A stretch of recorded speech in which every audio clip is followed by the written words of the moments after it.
Yeah!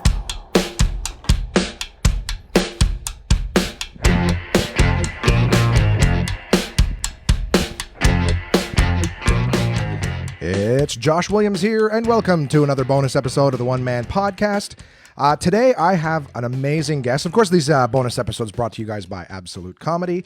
Check out absolutecomedy.ca for all sorts of fun stuff there. My guest today, guys, I can't tell you how excited I am. I'm sitting down with the Director of Festival Talent and Planning for the Just for Laughs Festival, Zoe Rabnett. Thank you so much, Zoe, for being a part of this. Thanks so much for inviting me. Yeah, it's a pleasure. Zoe and I have chatted many, many times, but I wanted to share the opportunity for you guys to hear some stories. I never know how to start these because we've been chatting for, 30, 40 minutes, just sitting around having a good time while I set up. So we've talked about all sorts of fun stuff. We should have been recording. We really should. They could have heard our scintillating conversation about Roll Up the Rim. Oh, absolutely. And we solved comedy, by the way. We solved it, and now we can't remember the Da Vinci Code of it. So we're going to try to see if we can all the problems. Bring everything back. I never know how to start interviews. So I always start with just, of course, where did your love of comedy start? So I was, as a sort of teenager, my family always had lots of comedy in it. I think that I come from a family that found humor in things, and that's sort of where it started. But as a young kid, my parents listened to Buddy, what's his name, and the other fellers. I'm sure you're gonna have to Google that. It sounds familiar, but yeah, and the Smothers Brothers, things like that. And then as a teenager, I got obsessed with Kids in the Hall and Corky and the Juice Pigs. And I was going to Kids in the Hall TV tapings in Toronto. I was growing up just in sort of the GTA and would go to the TV tapings that CBC was doing for Kids in the Hall downtown. And Corky and the Juice Pigs came onto my radar somewhere along the way, and I started getting obsessed with them and going to all of their shows. And it was the Corky and the Juice Pigs connection that then led to, I guess, to where I am today, because I really did follow them around. I was just a fangirl, and you were the president of the fan club. I was the president of the Corky and the Juice Pigs fan club. I even remember. My memory is so shit. I forget things all the time and have very few concrete memories of my life. My sister is in charge of the family memories for us, but I remember very clearly when the Juice Pigs asked me to be the president of their fan club. We were in Montreal. We were all from Toronto, but we were in Montreal at Just for Laughs. I was going to Just for Laughs as a fan, and I had been out seeing shows and whatever, and I saw them in the street, and we were talking because I was pals with them because they weren't untouchable. They were just people that I knew. And they asked me if I would be the president of their fan club, and I was over the moon. I mean, in retrospect, I'm like, oh, they found a way to get somebody young to work for them for free, right? by being the president of their fan club, and I was so thrilled to do it. But it led to a friendship with not just the guys in the group, but also with their managers. One of whom was Lauren Perlmutter. Mm-hmm. Who went on to open and run a company called Diamond Field Entertainment, and a particularly close connection with Sean Cullen. And Lauren and Sean helped me get a job at the Edinburgh Festival the year I finished university, working in a box office there. And so I went over, and that sort of led me to my love of international comedy and just the global comedy community and how incredible it is and varied and inspiring and all those things. And then I was traveling Europe, and Lauren started Diamond Field, and he got in touch and said he'd be interested in having me come work for him. So I stopped my tour of Europe and came back to Canada and started working with Diamond Field, and sort of the rest just came from there. From there, he had just started the Alt Doc Comedy Lounge when I started working at Diamond Field, so I was there for its infancy and growing that, which has been running now for 22 years. Is that the Riv? Yeah. Okay.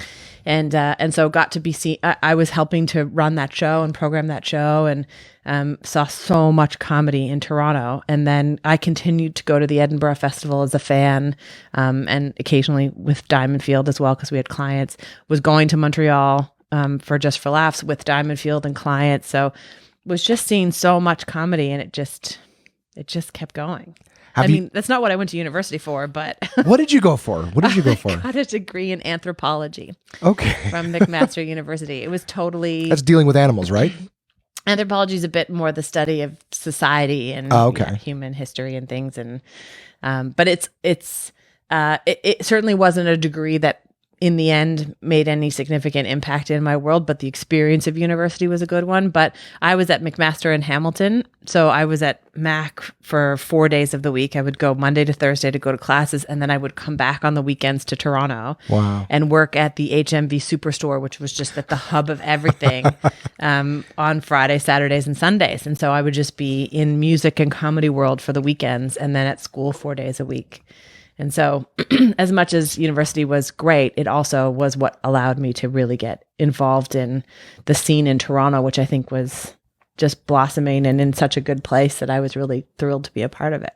Yeah. I mean, that's just the fact that you were traveling around. Like, I remember I was listening to something, a conversation with you, because I have questions that sort of stem from the first one, but I think, like you were saying, like you're with the Just Flash Festival now and you were with Diamond Phil before. I remember the way that you phrased it was I found very eloquent. And really a good way of summing it up is that before, because you were representing people, you were selling comedy before, and now you're sort of in the industry of buying comedy. Because your role, even though we sort of just gave the title, you're the person who books, effectively sees the talent and books the comics for Just for Laughs. Is that oversimplification? Or? No, I mean, that's a pretty straightforward description of what I do. It is more complicated than that because the world is very big. The comedy community is very big. So basically, I'm responsible for booking the Canadian talent and the overseas talent for all the Just for Laughs projects in Montreal and around the world. But I don't book the Americans. That's a whole other kind of ball of monster. Wax. Yeah. It's a huge job. I mean, that's a huge pool of talent. And so I have colleagues that do that. And my colleague Nick Brazow pretty much oversees that. But then there are also others that are involved in booking the gala hosts. And it's complicated. It's it blows my mind. I've booked an open mic show for like 8 years, and just the idea. I mean, I've said this, I think I said it on the podcast this week that people are listening to today, that just booking an open mic show for just dealing with the amateurs in one city and how many people that are requesting spots and how many spots you have to give. Like every month, I knew how hard it was to look at all those names as I'm, highlighting them in the Excel spreadsheet and hitting delete because I know they're not getting spots. So I've said to people, I'm like, that was me doing this. Imagine, for example, Jason trying to book openers, middles, hosts, headliners, and then yourself dealing with comedy all over the planet and having a limited amount of stuff. Yeah, so you know how hard it is to say no and that the no's are the worst bit because you know that people have a talent and have a drive, and for you to say no to them, you know the impact it can have. But it is the nature of just the industry and what we're all doing, and not everybody gets the spot. But it's the really unpleasant bit is to say no. I can like, again, and I can only imagine. I do have some more questions regarding that, but rather than just jumping right to the thing, I wanted to ask more, like, because again, it's been fun for me to get to know you because, I've mentioned before, we've chatted many times, and of course, not knowing the person who's, that it sucks that because it's almost the title. It's not one of the questions I have, but it's almost like the title that precedes you at times. Does that make sense? I mean, the title, I think, in the history of the festival, the impact of the festival is what people think of when they think of me. And so I know it can be intimidating to people to think, that that's the access to this big thing that's so important to so many people. Yeah. But I am just me. Well, every time we've chatted, you've been awesome. I just, I get where like I said, I've got questions, but I don't want to dive right into just and make it all about that because I really do want to learn more about you. So obviously my next question was going to be, what's your favorite kind of comedy? But just getting an idea of the Corky and the Juice Pigs things and Kids in the Hall. Like I was a huge Kids in the Hall fan when I was young. I think that's one of the first places that I can recognize my love of comedy. Yeah. Even though it was a sketch show. I remember when I was a kid, my mom used to let my brother and I stay up late on Friday nights and watch Kids in the Hall. Like, so we'd watch the ABC, Full House and all that stuff. But then afterwards we would watch Kids in the Hall. I think it used to come on at like 11 o'clock or midnight. Yeah, something like that. And occasionally, I think either when the season was over, or for some reason they would have something different. I can remember how many times we'd wait and it was supposed to start and then it just didn't. Some other thing came on and how disappointed we were that it wasn't Kids in the Hall. So, and of course my friends are at school because I was young. I think like somewhere between 8 and 10. Because it was 88 to 95, I think, Kids in the Hall. So that sounds right. My memory is just terrible, but that sounds about right. So I would have been like 6 or 7. Yeah. I was really young. So I just remember like, if it wouldn't come on, and I'd be trying to talk to my friends about, did they watch the kids? And they had no idea what I was talking about. Yeah. So, Mark doing the I'm crushing your head Oh and my all the God. goofy characters. Yeah. No one had any idea what I was talking about, but I loved it. It was the thing I couldn't wait to see. And occasionally we would even be able to watch like Evening at the Improv, like on A&E, I think it was way back in the day. So I that was my thing early on. I remember seeing sort of the silly stuff. What's your favorite kind of comedy? Do you have a preference? I do. I do. And Kids in the Hall certainly was, a huge influence. Corky and the Juice Pigs, huge influence. And I'm still so incredibly intimidated by Mark McKinney. I am just such a huge fan. But all of them really. And that's such a part of what shaped me. But it's interesting to me that I came from a place where the initial love of the comedy was Smothers Brothers and Kids in the Hall, and more certainly not traditional stand-up. Right. And I've moved into really just liking traditional stand-up the best. And I always hesitate to say what my favorite kind of comedians are, because I don't want people to change what they do thinking that they need to appeal to me, because my job isn't to book what appeals to me. My job is to book what makes sense into the projects that we're booking. Right. So, I don't have to necessarily totally love what someone's doing to see the value in what they're doing and where it fits into our world. But I am a big fan of pretty traditional stand-up, but storytelling type stand-up is my favorite. Right. It's someone who can take a long story and make me laugh through it and really tell a story well is what I love the most. I like that stuff too. I remember when I was young, when I first saw George Carlin, like he was growing up, he was Mr. Conductor and he was Rufus from Bill and Ted's Excellent Adventure. Yeah. So I knew that guy, but I remember the first time I was sitting in my bedroom and my mom's like, George Carlin's on Bravo. And I was like, who? So we came out, right? She only ever called us for something that was usually funny or whatever. So it came out and it was George Carlin. And I think it was when he was doing the Comedy in the Round in Arizona. And he was seconds away from starting the 7 words you can't say on TV bit. And I'd heard that reference from The Simpsons. Yeah. When the George Carlin's on line 1, it's like, oh, his 7 words you can't do. So I'd heard that reference, but I had no idea what it was. So I got to hear him, do that set, and it was unbelievable. And they were doing a marathon of his specials that night. So I actually got to sit and like watch this guy. Now I'd seen all sorts of comedy before, but this was the first time I'd actually seen someone like challenging ideas and things like that, thoughts that I had as, like a teenager and stuff. And that a lot of people were like, oh, don't ask questions like that, or you're not supposed to talk about that, or that's just the way it is. Here's somebody who's challenging it and actually giving responses and understanding. I remember really connecting with Carlin. So I started to like guys like him, Bill Hicks, Lenny Bruce, people who were challenging things, had something to say. In later years after Carlin died, I actually stumbled across Stanhope. So I also love guys like Brian Regan, who were goofy and silly, and Jim Gaffigan.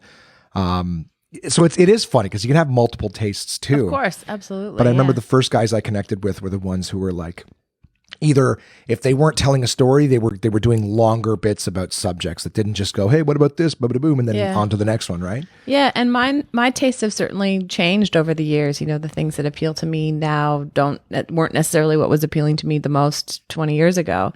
So our tastes change just as we evolve as people. Yeah. But yeah, and these days I watch so much comedy that these days anything that is surprising, anything that was a twist or a punchline that I wasn't expecting will always make me laugh, because I feel like I can feel them coming most of the time, but that's just because I've watched so much. And so when it's unexpected, that's always pretty fun.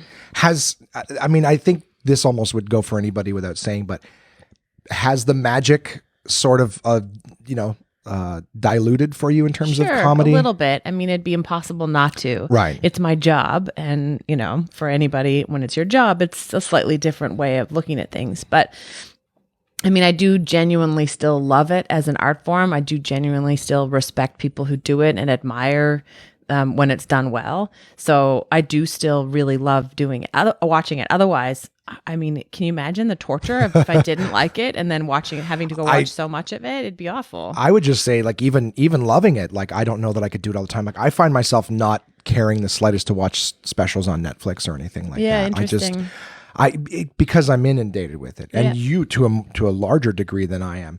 Now, maybe the variety in the locales, maybe it changes enough. I don't know. I just know that like I look at it the same way. When I remember when I started, I was in my 20s. I was doing electrical work, and when you're doing construction and you're working in the trades, walking into a nice house loses its magic because now you know what everything is and you can see how it's all built and put together. Like, I know that when people try to tell me jokes, I listen, and I don't, I've been called a comedy snob at times because someone will tell me a joke and I don't laugh out loud, but I don't look at it as just, walking into a room and wow, it's beautiful anymore. Like I listen to how it's constructed and stuff like that. So I still laugh at stuff all the time. Like you said, if I get caught with a good misdirection and it pulls the laugh out of me, like I still laugh, but I do have appreciation for the craftsmanship of it now. I don't just see it as, there it is. I can see it deconstructed, and I appreciate them even more for that. Yeah. I mean, I'm definitely a comedy snob. I think it's for sure a thing, but it just comes with years and years of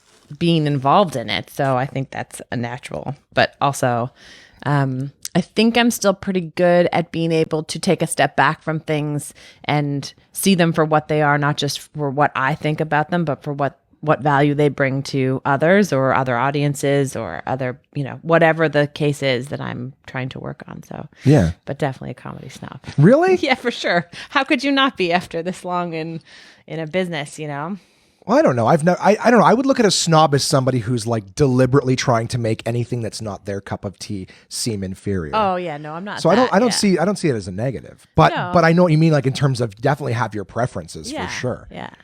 No, I don't see it as the negative thing. Like I don't look down on things. I just have my preferences for what I like. Yeah. Do you have any favorite comedians? Well, we were talking earlier about Daniel Kitson, who is the one who keeps coming up in any conversation I have. And again, Daniel, if you're listening to this podcast, I bring him up a lot because I am genuinely a huge fan. I also am a particularly big fan of my husband, Tim Rabnett.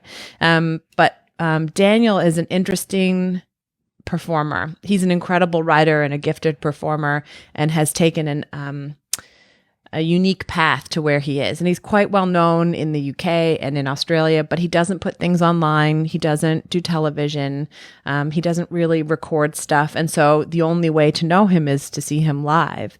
And he performs regularly in the UK, but doesn't really come over to North America all that often, though he does do New York, and he did a run in Washington recently. And he does both stand-up shows and theater shows that are all funny, but also brilliantly written. And I'm just a big fan. And he is a storyteller, in his theater shows. So I'm a big fan of that. And I've gone to see him a lot. And he did finally just release something online you can rent on Vimeo. Yeah. You can download it. I think you get it for 72 hours or something. And it's like $5 to rent it so you can watch it. And it's one of his theater shows, but he recorded it 6 years ago and only just released it now. Cause that's just not what he's interested in doing with his craft, was using that medium to show it to people. But I'm a big fan of, but he won't do it. Constantly elude me. Maybe he'll surprise you one day. Maybe one day. I remember someone told me early on not to put my stuff online because there was people out there that look for, premises and jokes like that. So someone got it in my head real early that, unless I've already recorded it on a special or something like that, not to put it out. So, I mean, everybody has different opinions about this, and I think they're all valid points. But I also, from my selfish perspective, I would much prefer that people put things online. I'm not saying put everything on. I'm not, and I certainly wouldn't suggest that you jeopardize any opportunities by putting something online.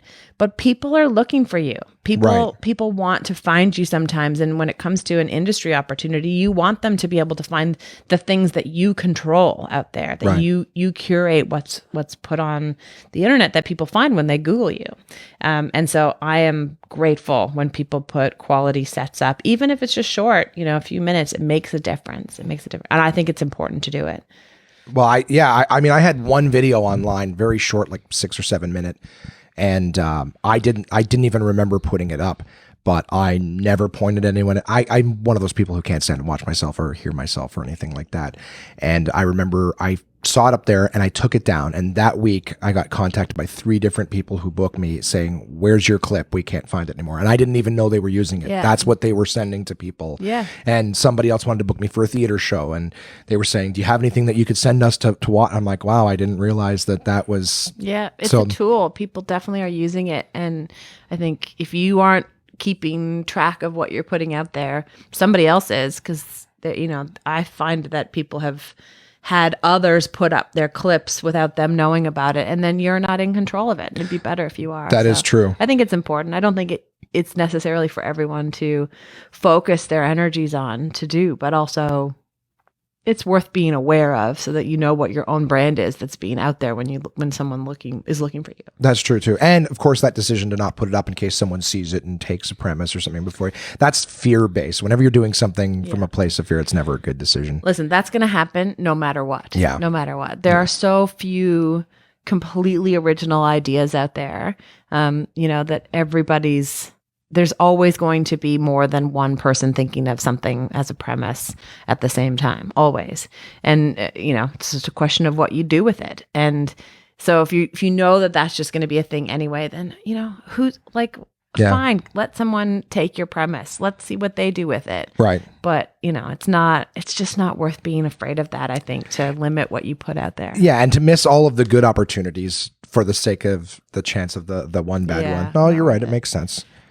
I mean, I'm just looking through my questions here because I have so many for you, but at the same time, I don't want to throw too many. Did people send questions in through your... I got 2. I couldn't, like comics, right? Same thing here. Me, missed opportunity, not putting things up. I go, we're sitting down with Zoe from Just for Laughs. Guys, send your questions. And I got 2. It's amazing that I know that there are people who have questions out there. I know that there's a lot of misinformation about how Just for Laughs works and how the process works and, what we're looking for and what we're programming. Like, people have questions, they do, but they don't ask us. They ask other comics, which I also understand because you're all around each other all the time. But the plans of Just for Laughs change every year. Our mandates change. Our TV partners, have different projects. We have different, shows so much changes year to year that the information isn't accurate if you don't know it currently. Even I don't know sometimes what we're going to be doing in any particular year. So if you're relying on information from the community, it's possible that it's outdated. There's tons of good advice out there that, you are all talking to each other about, and I'm glad for that.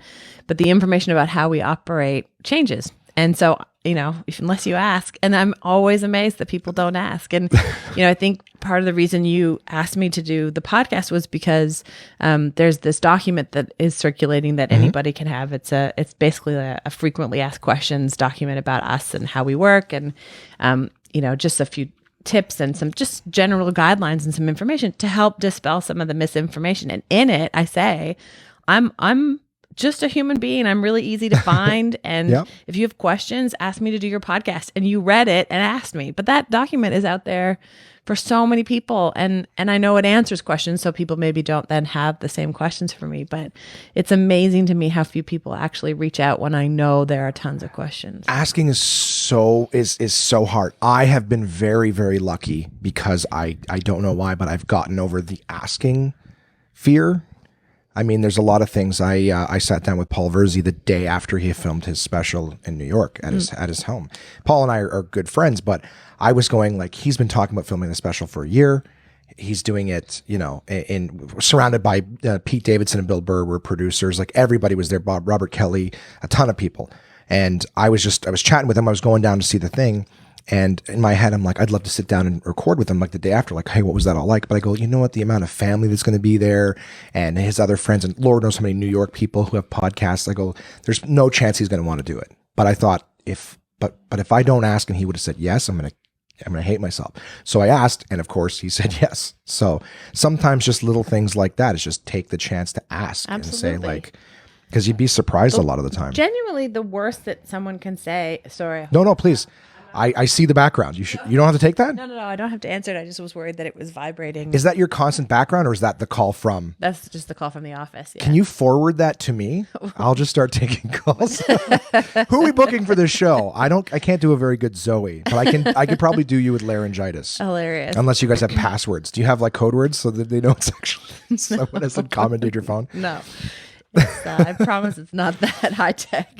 I've just put the Just for Laughs logo in for the office phone number. That's all I've done. At first I thought it was your background. It was just a text message came in. I'm like, you're very committed. No, someone's just calling me from the office. So yeah, you can't know until the worst someone can say is no.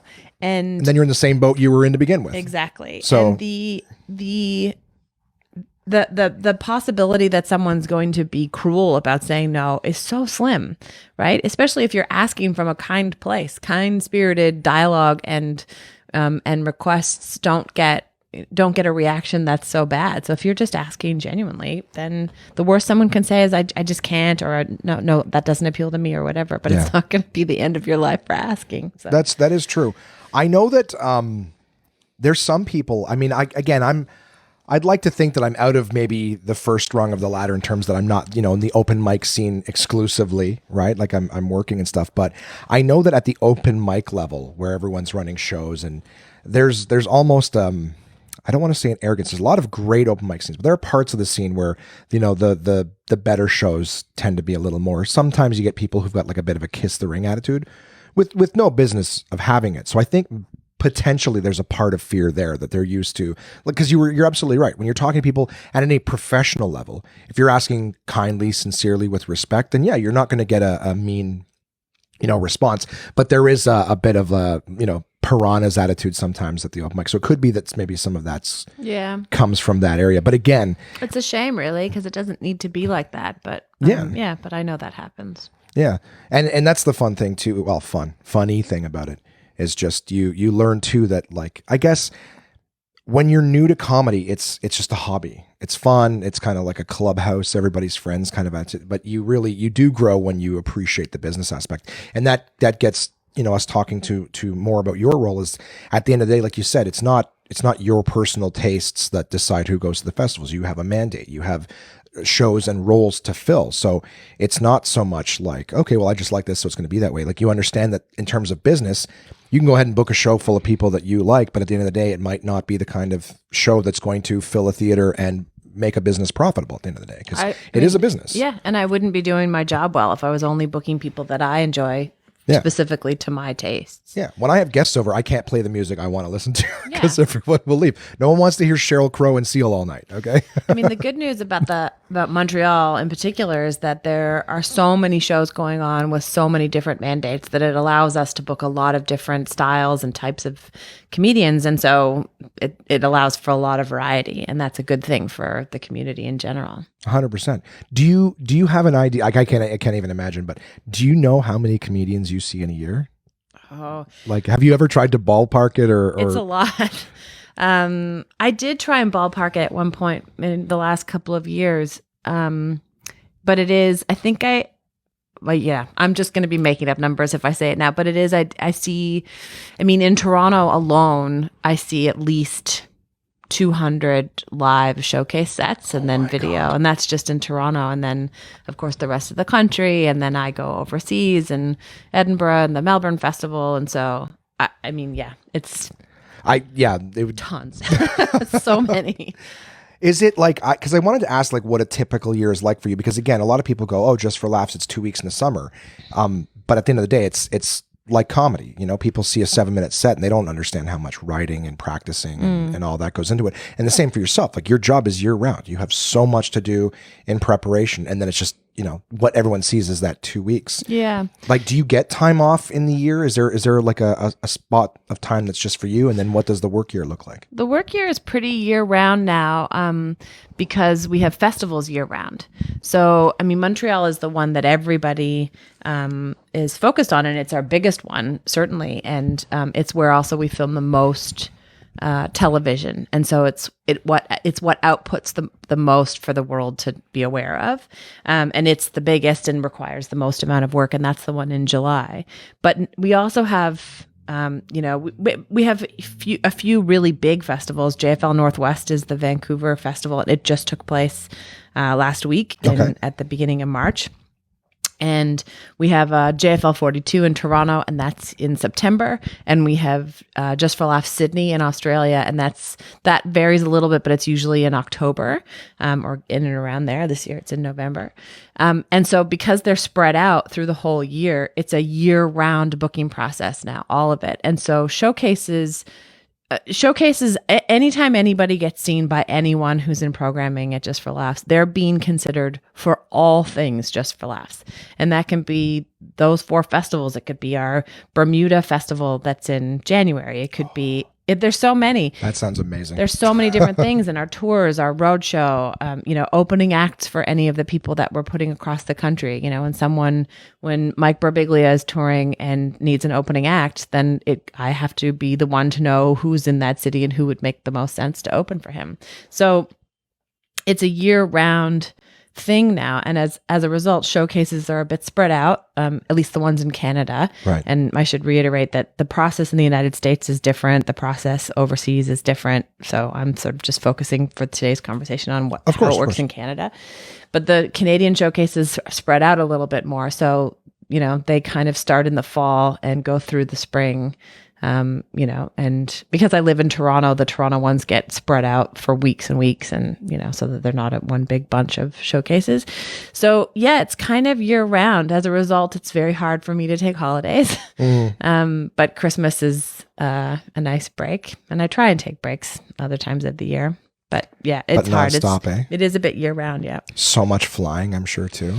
I do fly a lot, yeah, which I used to enjoy more. I don't enjoy it as much. I'm good at it, but I don't like it, kind of thing. But it's just sort of the nature of what as part of it. Just comes with the gig. Yeah.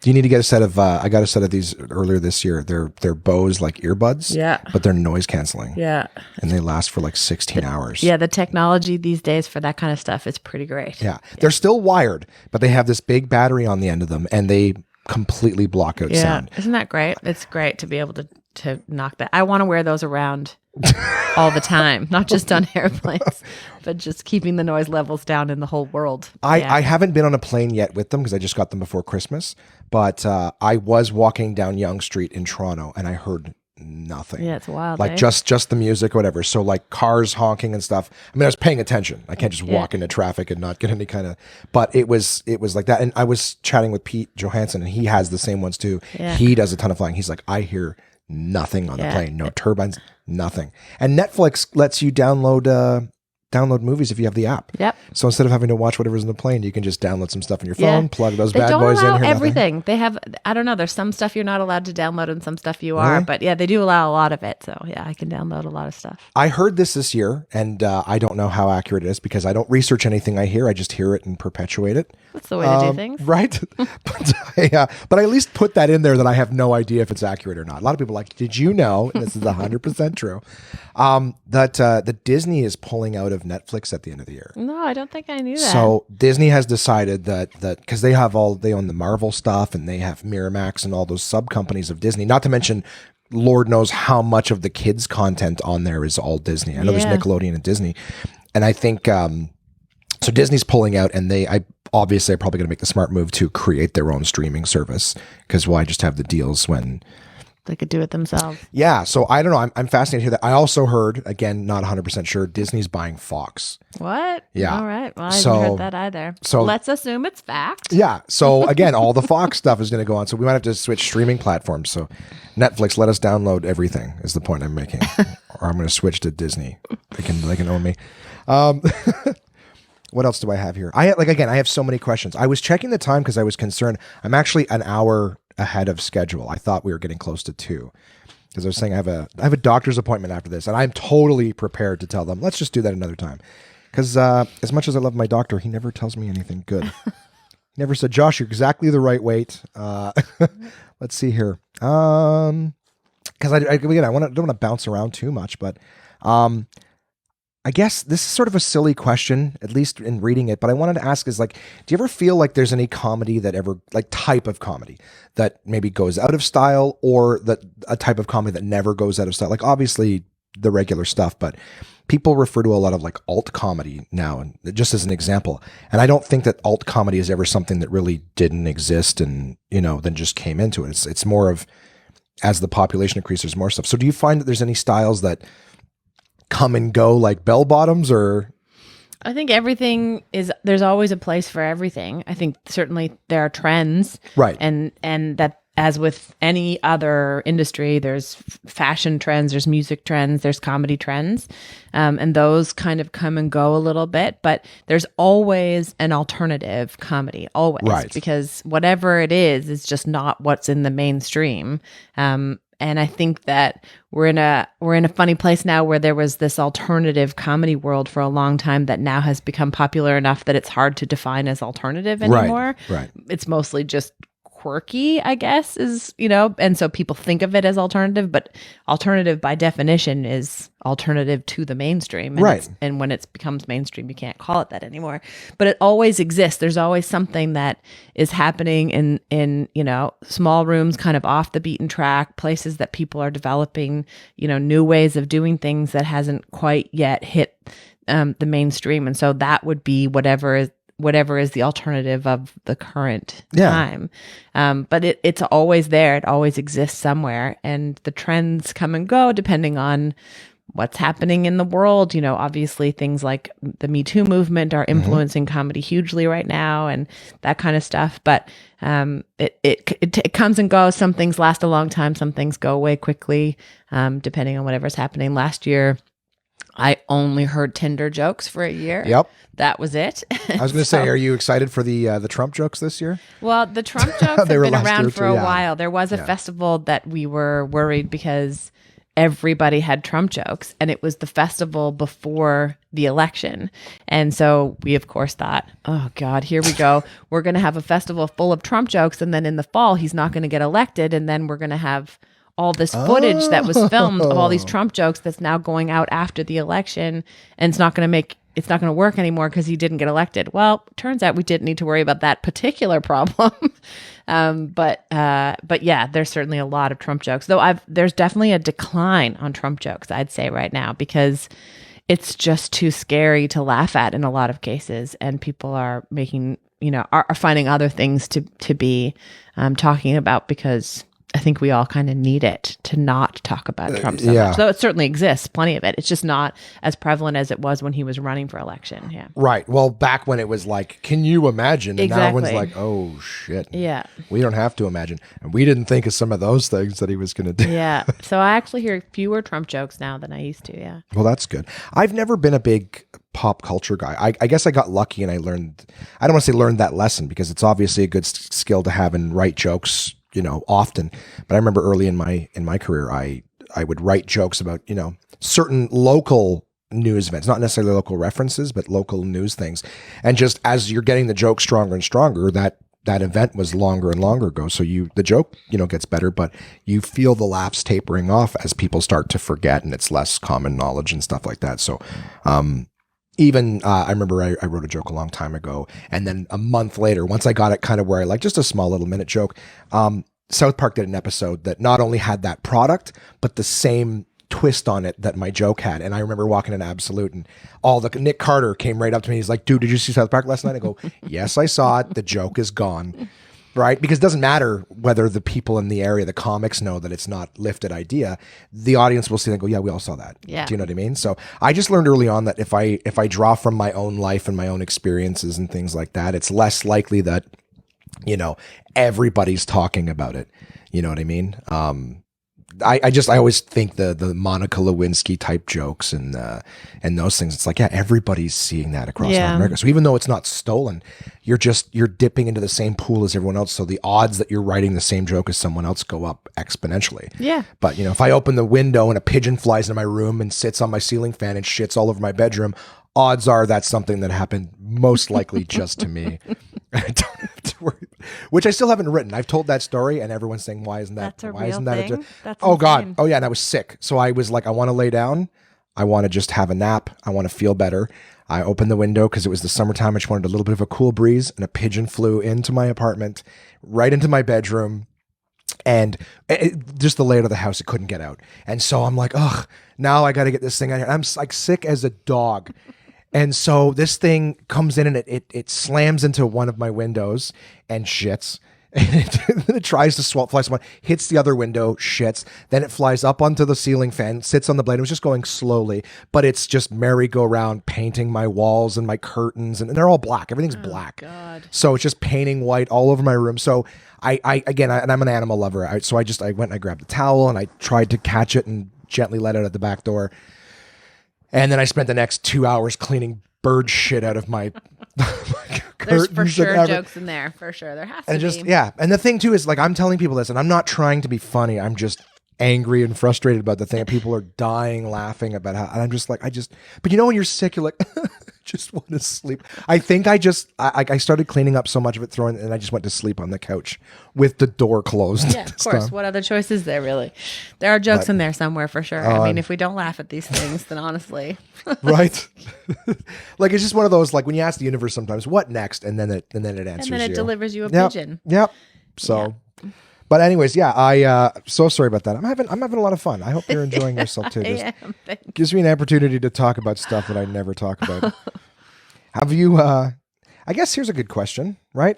We'll let them be the judge. Have you noticed anything in terms of like the evolution of stand-up since you started? Is there any trends or anything interesting? Because I like when we were talking about alternative comedy, just one of the thoughts in my head was, I remember 40-Year-Old Virgin came out and everything with that, the Judd Apatow stuff. A lot of this, like in movie humor, there's a lot of that awkward, humor where the funny is coming from the situations being awkward and the person not knowing what to say. But that reminds me of stuff like the Smothers Brothers and who is it, Bob Newhart. Like that to me was almost sort of like an alternative comedy kind of thing, because it wasn't set up punch. It was just, the humor was just from how awkward the situation was and the conversation. So, I mean, not to draw directly to that, but just, have you noticed anything in terms of when you started to now, like trends that you're seeing in comedy or types or things like that? Well, certainly I'm excited about the fact that there are just way more women and visible minorities that are getting involved in comedy in a way that they just didn't when I was, 25 years ago when I was starting out. It was just all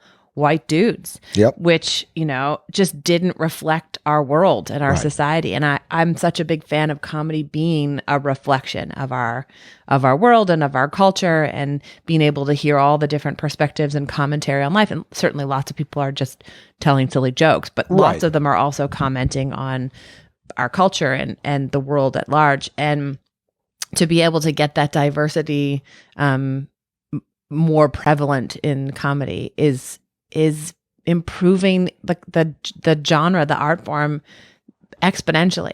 It's really exciting to see, and it's exciting to hear different opinions, different perspectives on the world. So that's the thing I'm most excited about that's changing in comedy now. Do you find, like, I guess I'll use this example, it might tie into my next question, is I kind of like the idea, actually, I thoroughly like the idea. It's like you said, it's like you're getting other people's perspectives, not just from one group. Like, on social media, when somebody posts a story, this happened, if you don't agree with me, unfriend me now, whatever. And I always just look at that and go, well, what a perfect way for you to stay in your own little bubble and maintain only the mindset that you have and not grow at all. Like, it's through listening to other people's thoughts and differences of opinions and stuff like that we let in new information that we get to grow. And I wanted to ask you, speaking of social media, have you seen a big change in comedy and whatnot because of social media, like smaller attention spans and anything like that? Has that affected, maybe festival shows and how you have to book comedy and things like that? I'm sure that's true. I'm sure that's the case.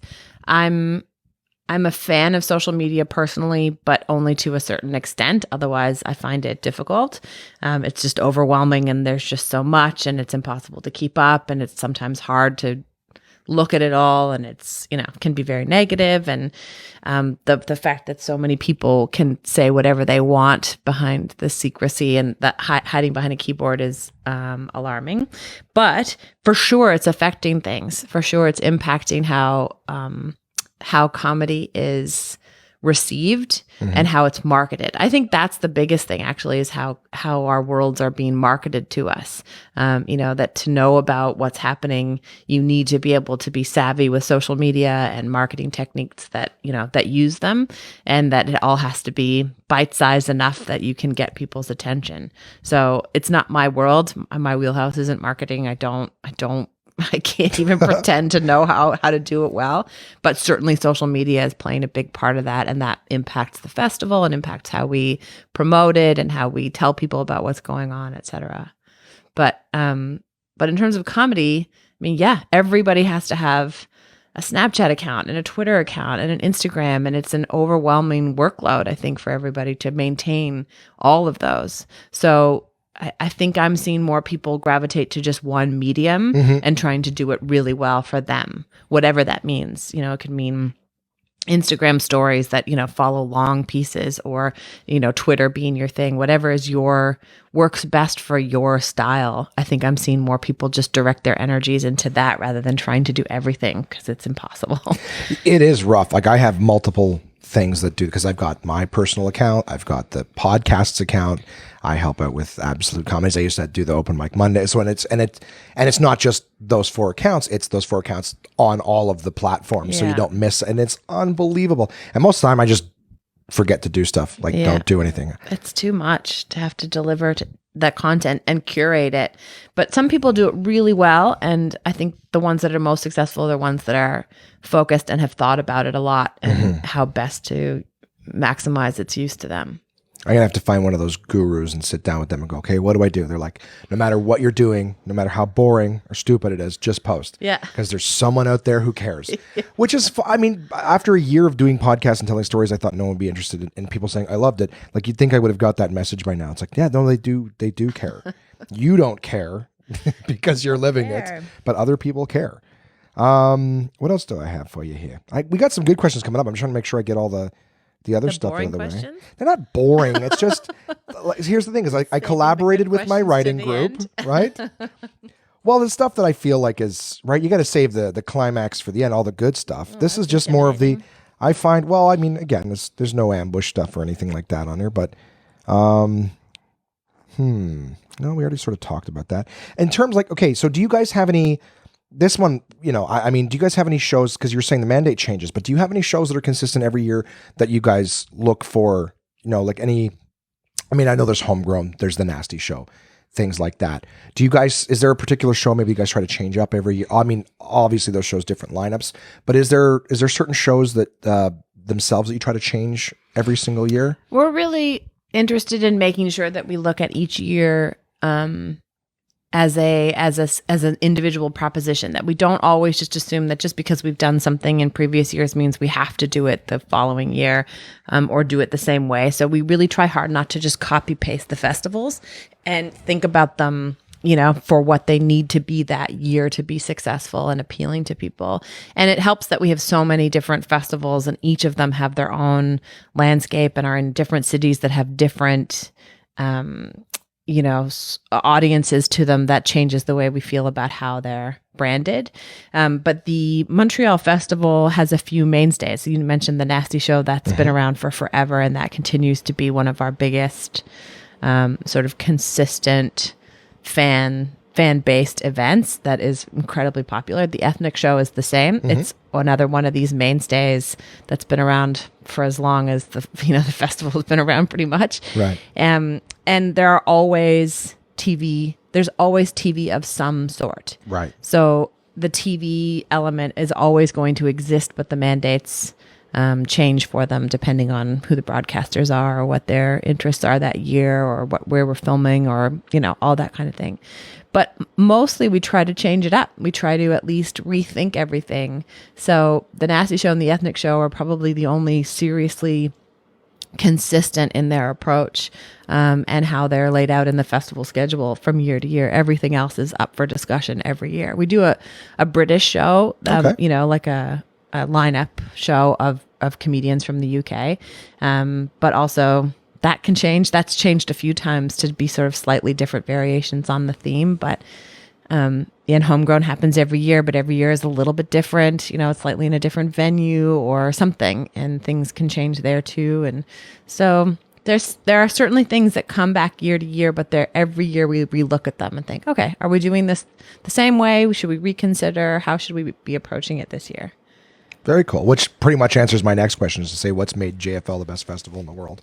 Oh God, you tell me. And that's the thing. Like, it's clearly the biggest, but I mean that explains a lot of it. Is the fact that instead of just going cookie cutter, okay, back to work on booking this show, right? Because there are shows that are like that. The ones that's like, this is what you expect every year, and now we just have to go find the faces to do it. I mean, there's shows that the same formula. You just find a different comic to fill that formula. So the idea that you guys are not only changing the lineups, but you're changing the shows too, and what's necessary in them. That's huge. I think all businesses need to be thinking about the year that they're in, how businesses are changing, how audience are changing, how mindset is changing, how pop culture is changing. If you don't move with the times, then you get left behind. So it's the same thing with producing live events or producing TV shows. You have to be thinking about the world you're living in right now, not just what you've always done. That's right. And some people get comfortable.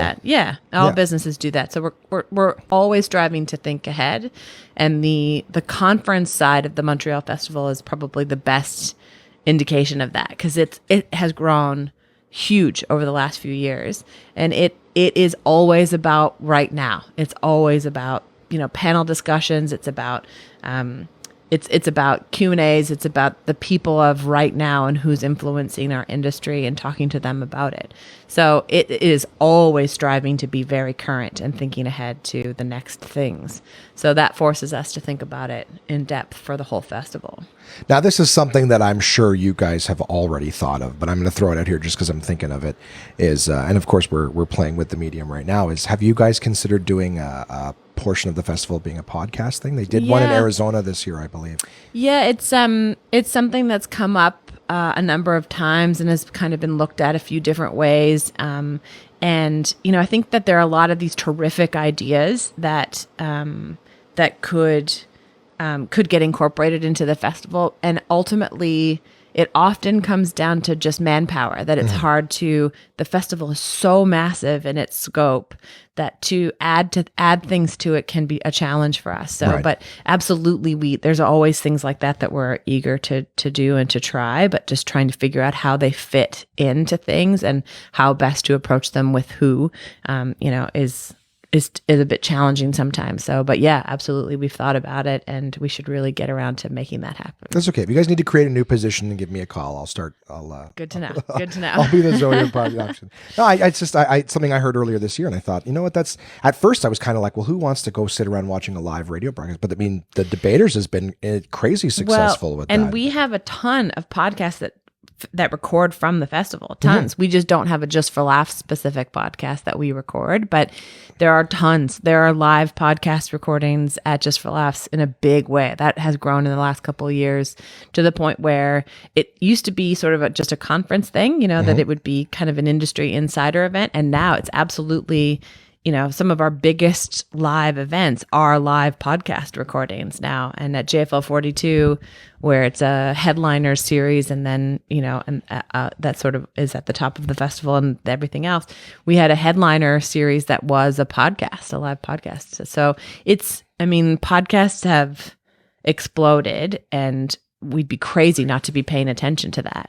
And so there are a lot of podcasts involved in our world and in our programming, and we have members of our team who focus specifically on staying educated about podcasts, because that pool of talent is humongous. Yeah, I feel very, very late to the party on podcasts, because I've only been, a couple of years listening to them, but there's still people who don't know what they are. Some people think that they're just things you watch on YouTube. Yeah. And I try to explain to people, it's like the Netflix of radio shows. There are millions of podcasts. You find something that you're interested in, odds are there's a podcast out there that is right up your alley. Why listen to CBC?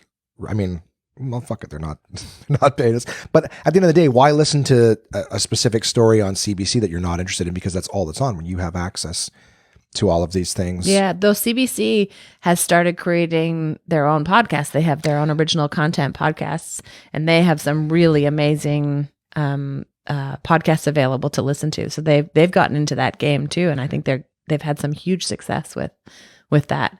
There's one that it's not comedy related at all, but I love listening to it, and it's been incredibly successful, called Someone Knows Something. Okay. And it's really good, CBC podcast, but well, that's the thing too. Yeah. Cause I have listened to a lot of stories, here and there on CBC, which are great, but I know people who that's what they put on at the beginning of the day. And then that's just what stays on. And I say, why not listen to your favorite part and then go listen to what you want to listen to? Yeah. But I mean, the point is now I think that there are so many options and there's so much variety that it doesn't, no matter what, you'll be able to find things to be able to listen to or watch that appeal to you, because it's all out there. You just have to go find it. So yeah, tons. Do you have a favorite podcast? I admittedly don't listen to a lot of podcasts. So I am not the best at being able to answer that question. I do listen to Someone Knows Something. Okay. But that's because my best friend Heather is obsessed with murder podcasts. Oh. And this one is about some Canadian unsolved drama, Canadian unsolved crime stories. And it's hosted and produced by a guy called David Ridgen, and he is an excellent storyteller, and he does such a good job with these stories, and so I really enjoy listening to that. But it's because Heather put me onto it.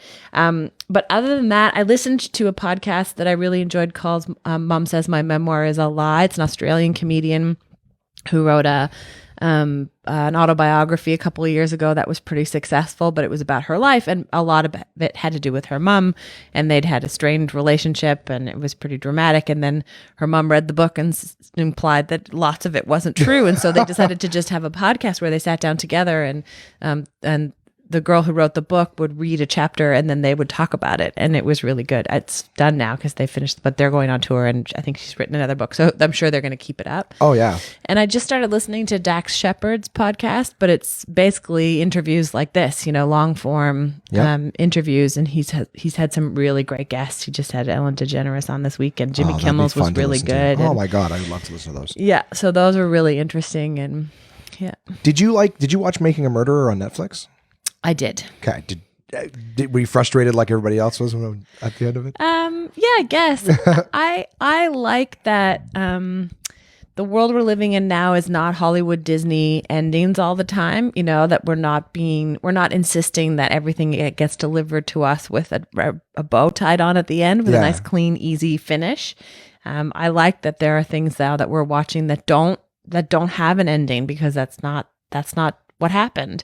And so I don't mind watching things that, Well, if you enjoyed that, there's a podcast that you may have had someone recommend. It's called Serial. Of course, I loved it. Okay, so you heard it. Oh then. my God! Okay, I was just gonna say if you like someone so said good. something, or in someone heard something. Shittown, that one amazing. Haven't heard that one. Oh, so good! You've got to listen to Shittown. That's like Serial. It was so good. Is that S-Town or whatever they call it? S-Town, Okay, it's called Shit. Okay. Yeah, I was like Shit-Town. I've never. Okay, and that's like the same producers, right? Yeah. Okay, I'll check that one out. We drove to Halifax this year, and we listened to the whole Serial on the way. We saved it because we knew we were stuck in the car, so we listened to the whole thing on the way there. So good. Again, storytelling. This is what these are that I'm, super into. So yeah, S-Town. We only listened to the first season of Serial. Did you go past the first season? Yeah. Did it taper off? No, it's still really good. I think the first season is the better one, but also it's still really good. They're really good at what they do and are telling great stories. So yeah, no, definitely keep listening. Okay. Yeah. The one that reminded me of when you were talking about the book, the woman wrote the book about herself, her mother came on. Have you heard of My Dad Wrote a Porno? Yeah. Have you listened to it? I have listened to it a few times. I'm not a regular listener, but we've presented it at the festival. Oh, really? Times. Oh, okay. All right. Perfect. Yeah. I laughed my ass off. So there's one, it sounds gross, guys, but it's just like an erotic literature that someone's father wrote, and then the host and his friends read same thing, read a chapter, they make their comments. It's ridiculous. So lots of good podcasts out there, guys. The live version of that show is bonus chapters. Really? So yeah, it's chapters that were not part of the original book, and then so the guy gets his dad to write a new bonus chapter or a new bonus story, and then they read those at the live shows. Yeah, it's very good. They're like deleted scenes from the exactly. book. That's so funny. Where are we at here on my list? I never get like this with the questions, but I'm having such a good time that I'm not paying attention to what should be next. Not building segues or anything. Who needs segues? What's that? Yeah, Who needs right? segues? Who cares? Next joke. We have time. Do you have a favorite part of the job? It's pretty cheesy, but when you get to call someone and invite them to the festival, and it's their dream to be there, and that they're genuinely so excited, it really is heartwarming. It really makes it all worthwhile, and feels really good. And it makes up for all the times I have to say no to people or not get to invite people, sort of. But that is genuinely really fun, and getting to see people be in Montreal and be in that environment with their heroes. And it's not just always people who've never been, it's people who've been around for a long time. There are some people who come to the festival and, are famous, and they're overwhelmed by how cool it is to be around this whole world of comedy and all be in the same space. That's really fun to see, and see people enjoying that and maximizing. I mean, my most favorite thing is when people meet and connect at the festival and then go on to do something together, and they wouldn't have otherwise met unless they were put in the same place at the same time at one of our festivals. And then you find out a year later they've developed some TV show or something, and it's come That's from super that, cool. or they're working together in some way. That's always really fun. And getting to watch, we sort of refer to it as comedy camp sometimes at Montreal, to see everybody hanging out at camp together is pretty it's pretty great to see it all come to fruition, all the hard work. Yeah. Well, that's the thing, right? The whole year round for 2 weeks, the festival? It's technically 3.5 Holy if you smokes. sort of combine the French side and the English side. But it's 3 weeks of English programming, because the Nasty Show and the Ethnic Show start a lot earlier and run for a long time. But the main core of the Montreal Festival, when it explodes to hundreds of shows a night, is just a week. It's that final week. Okay. Yeah, and the conference is 3 or 4 days at the very end, and that's when the most industry and artists are in town.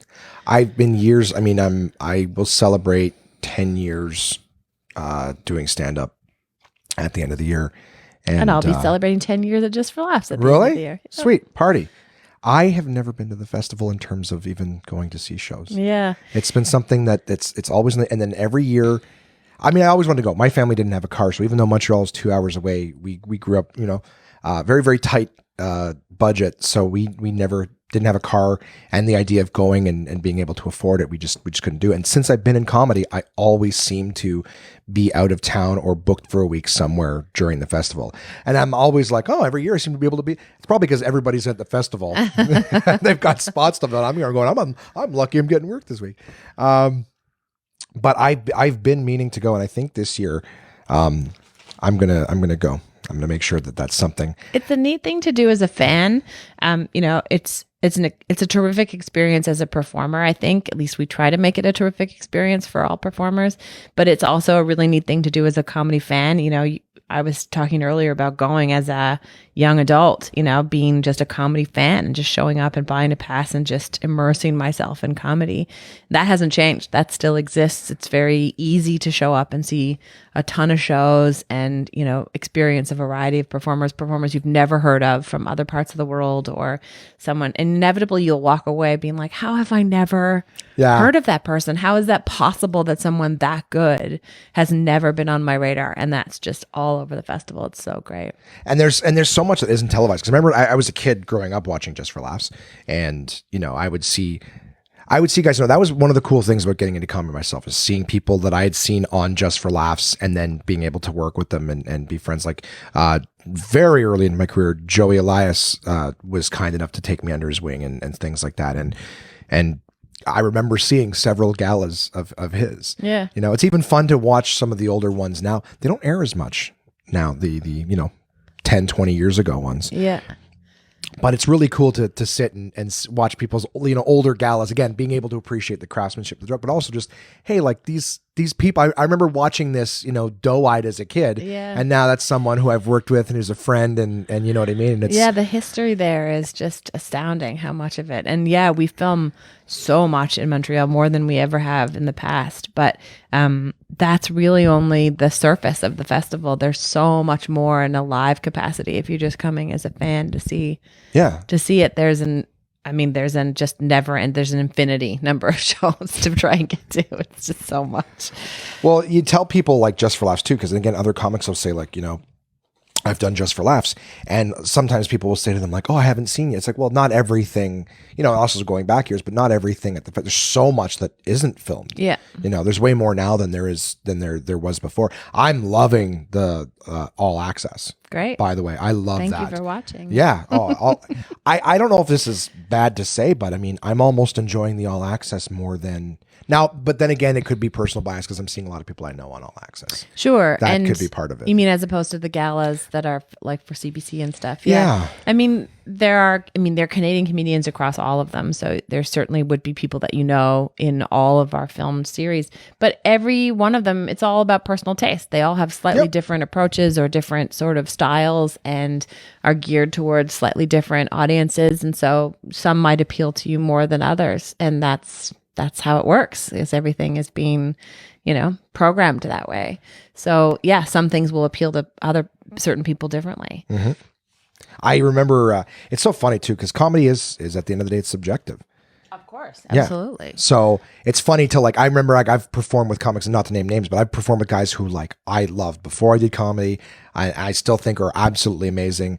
It's weird because we're always comparing ourselves against other people, but I've done shows where someone will come and they're like, "Oh, you were my favorite on the show." I go, "No, that guy's crazy good. Do you understand?" No, you're wrong. Yeah, it's funny to think any given night, anyone can be the best on the show. Right. On any given night. And it could be someone who's the tried, tested, and true professional headliner, and it could be the opening act that's got 5 sets under their belt. It could be on any given night, all things are equal. Yep. There's an example that we use in Ottawa, and I'm not going to name names, but I could totally tell you afterwards. And if a comic asked me face to face, I would tell you an inspirational thing. But there was a showcase where a contest or something like that, and we always say, well, so and so beat so and so, in a 7-minute set. So like you said, you could have a bad night.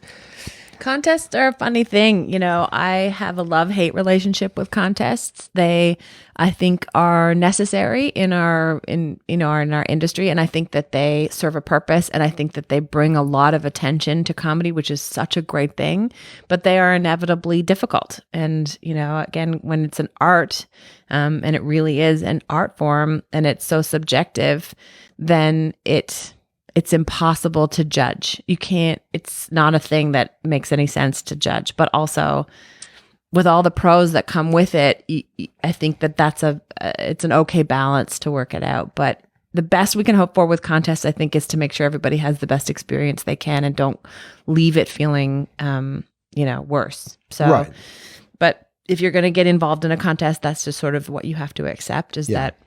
If you're willing to take the pros, you got to be willing to take the cons. Yeah, and stuff and it too. is they are good things, but they are tricky.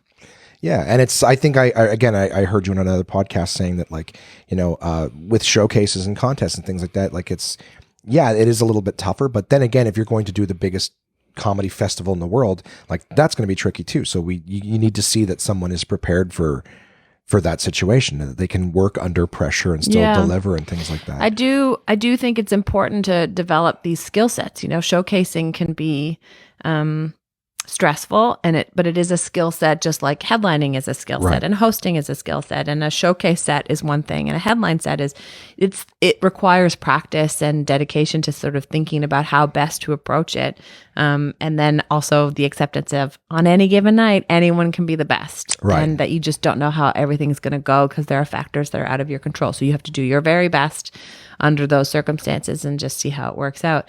But I always want to try and walk a line of putting people in a situation at showcases and at the festival where they're absolutely given their best chance at succeeding. We're not interested in people failing. I want to see people do their very best. And so we want to create environments that allow for that to happen. The festival, it's so important to us to make it so that people can go do what they need to do and do it well with our support. But also the festival is incredibly stressful for a lot of people, and it's a big deal, and there's a lot of pressure, and You're surrounded by your comedy heroes and a lot of people you don't know. You're not necessarily in your most comfortable place. Right. And so I kind of like when showcases are stressful for people because I want them to do well, but I also want them to feel the pressure because I need to see that people can work under the pressure. Yeah. So there's no way to exactly recreate what happens at the festival, but it has an impact on, what I can expect from people down the road. Well, and it's funny because actually just made me think of it now is that when you're new and you're doing all these open mics and things like that, and you're doing, performing for 5 people, but there's 10 comics you work with regularly, you're performing for the back of the room. You know what I mean? Like you're not trying to impress the audience, you're trying to impress the comics that you're coming up with.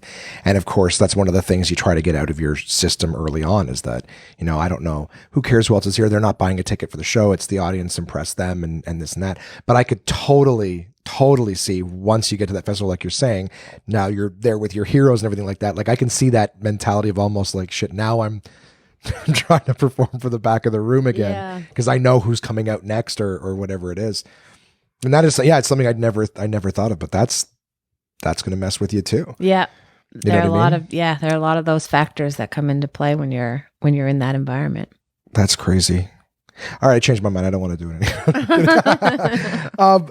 My next question was going to be, what's like, how important, now obviously this is a question that's not going to have a negative answer, but how important is it as the festival grows to maintain a certain amount of Canadian content? It's absolutely essential. I mean, we have a responsibility, certainly as a festival that exists in Canada, that it's a Canadian organization, that we support Canadian comedy. There's certainly that aspect to it. But more than that, why wouldn't we? Like the talent that's coming out of Canada is on par with everywhere else in the world. It's terrific. And why not showcase that? I think everybody knows it's not a secret that there are certainly rules about creating television. Right, of course. Where we have to put a certain amount of Canadian content on it, but we would do that regardless. It's so important. And there is an opportunity here to showcase Canadian talent to the industry and audiences that are attending the festival live, but also the audiences that are out seeing, the television shows once they're broadcast that, can really make a difference for a Canadian. And we want to be a part of that. I mean, it benefits us too, to celebrate Canadian comedians and support them because it just raises the bar across the whole country and offers an opportunity that people can strive towards. There's so many great opportunities in the country. We're just one of them. And that, I think goals and opportunities like that help people stay motivated and, want to work towards certain things. And so absolutely, we want to be supportive of that. Canada has struggles with having a star system and being able to make Canadians famous in the way that you can become famous in other parts of the world, especially in America. But, I think things are improving. I think it's still a challenge, but we want to do what we can to think about that and, help people become recognizably successful. Yeah. There's a thing going on this year. Obviously the petition about, even when you said comedy is an art form, that the government still doesn't recognize stand-up comedy as an art form. It blows my mind. Yeah, I know. It blows my mind. Crazy. You'd think it would just be an automatic thing and hats off to Sandra Battellini for spearheading all of that because a lot of people have talked about it for a number of years and complained about it and nobody did anything and she's doing something about it. I am excited for her and the new association, the Canadian Association for Stand-Up Comics, will play a big part of that in helping to recognize things. And I'm on that advisory board and I know that Sandra is so dedicated and there are other people working with her to do it. So dedicated to making things happen to help improve the situation for comedians so that they can, be more successful. Yeah. It's probably because they work for the government and they've traded their senses of humor. So they're like, I don't understand comedy. Yeah. I joke all the time. Being stuck in Ottawa, we're surrounded by government buildings right now. So it's either, that's like the only two things that ever come out of Ottawa is government workers and comedians. 2 windows out of this space just basically look directly into other buildings that look like they're absolute classic government buildings. Yeah. There's no character. They're gray. They should have the same nets around them that the ones that the Apple factories have. But I tease them all the time when I'm in town, as I just say, hey guys, I didn't trade my dreams for security, Yeah. But I tease the government. Myself and a couple other comedians worked for Canada's 150th. We went and found some grants that they were offering for art. And we put together proposal. Now the comic, who I don't know if he wants to be mentioned, so that's the only reason I'm saying, but he applied, he asked questions to see if we were eligible for the grant, and they had said, yes, you guys are, you're eligible. We went and the plan was to put on a show in every province of Canada, and make it affordable. So no more than $25 a ticket. And we were doing it in cities that don't normally get comedy. So instead of doing like Calgary and Edmonton, we would do like Banff and Red Deer, so places that don't normally get comedy. But of course it was, the grant was from the government. So in honor of Canada's 150th is to showcase Canadian comedy of all representations in markets that don't normally get it for an affordable price. We had letters of interest from all theaters across the amount of work we did to get everything ready. Huge names in comedy that had sent us letters that they were on board to be a part of this. Like the lineups were incredible, and we submitted everything. And then like 2 days later got a message saying, you're not eligible for this. And we appealed it, and they said that we're not eligible because there's already a support system in Canada for things like this. And we were like, we would love to know what those are. So, I mean, as we all know, government funding and, anything like that can be a very complex process to go through, and it can be confusing and frustrating, and that will likely continue, that it's always going to be a lot of red tape and paperwork. I mean, grant application and funding applications is a skill set that, very few people have, right, and that they've worked really hard to get better at. It's a lot of work. And, I think that that's not necessarily going to change that dramatically, but if stand-up is recognized as an art form and at least sort of, ticks that box in the government world, then hopefully it will make the process a little smoother and a little bit more likely to succeed, at least, because that's a frustrating experience you guys had. Well, it's life. It is certainly not the first time I've been told no. But it was just one of those. I think that the biggest frustration was that we were told we were eligible, and then they stonewalled it after that. So it was a cool thing to see the community behind us. Like, so it was cool to see the venues and the comics saying this is something absolutely that we would love to do. But just very simply getting back to that whole, to not even be considered an art form. Another reason that we love the fact that Just for Laughs is so great at showcasing Canadian content and things like that. That you guys recognize it as an art form. Yeah, we wouldn't have a business if it wasn't. But and there really is so much talent from coast to coast in this country. I'm lucky I get to go see it. Yeah, we've already talked about this, so this question seems Again, I'm sitting here judging my questions in advance. What? I was going to say, I heard a great line yesterday. It's adorable. Like in the last year, despite the fact that I haven't been so much focused on, comedy and health, I've been very focused on like mindfulness and stuff. And I heard a great quote yesterday, which is, what's the difference between a flower and a weed? Judgment. Yeah. And I was like, yeah, that is very, very true. So I have found, so little side thing, I have found that the happier I get, the more I learn and enlightened and everything like that, I am way less funny. Oh, really? Because I can't hold on to the anger that frustrates you to turn something over enough to make it funny. And you feel like anger is essential to the funny? I maybe not essential, but the thing is, here's the thing. Happy people see, this is my interpretation of it. So I'm almost like, if I want to be, like I say that happiness is the cure to stand-up. So I think a happy person sees something and they go, oh, that's weird. And then they let it go because they're fucking happy, right? They don't hold on to it. That's the stupid. Can you believe how stupid this shit is? And they you keep turning it over. And that's where you're almost like, this was my interpretation of it, is comedians, we process things we don't like with humor. If something frustrates us or makes us angry or whatever, you can make it more palpable by disarming it with humor, right? It's the same reason we get in shit when a tragedy happens and we make a joke. At least in my humble opinion, is that something happens, we make a joke about it, everyone jumps down our throat. It's like, no, we weren't trying to be like that. It's just, in order to look at something that tragic, our brains have to disarm it and disempower it by making it funny. You can't be afraid of something that you're laughing at. Do you know what I mean? So I don't know. I feel like that's the mentality, but there's just a lot of like the idea is that in order to write the joke and to really make fun of something, you're being like critical or cynical, right? And those never come from a happy place. So I find like the happier you get, the more you're able to just let go of things. Like, yeah, I mean, I think that there are a lot of comedians that need the anger and or have to come from that place to find the funny. I disagree though. I really think it's possible to be happy and funny at the same time.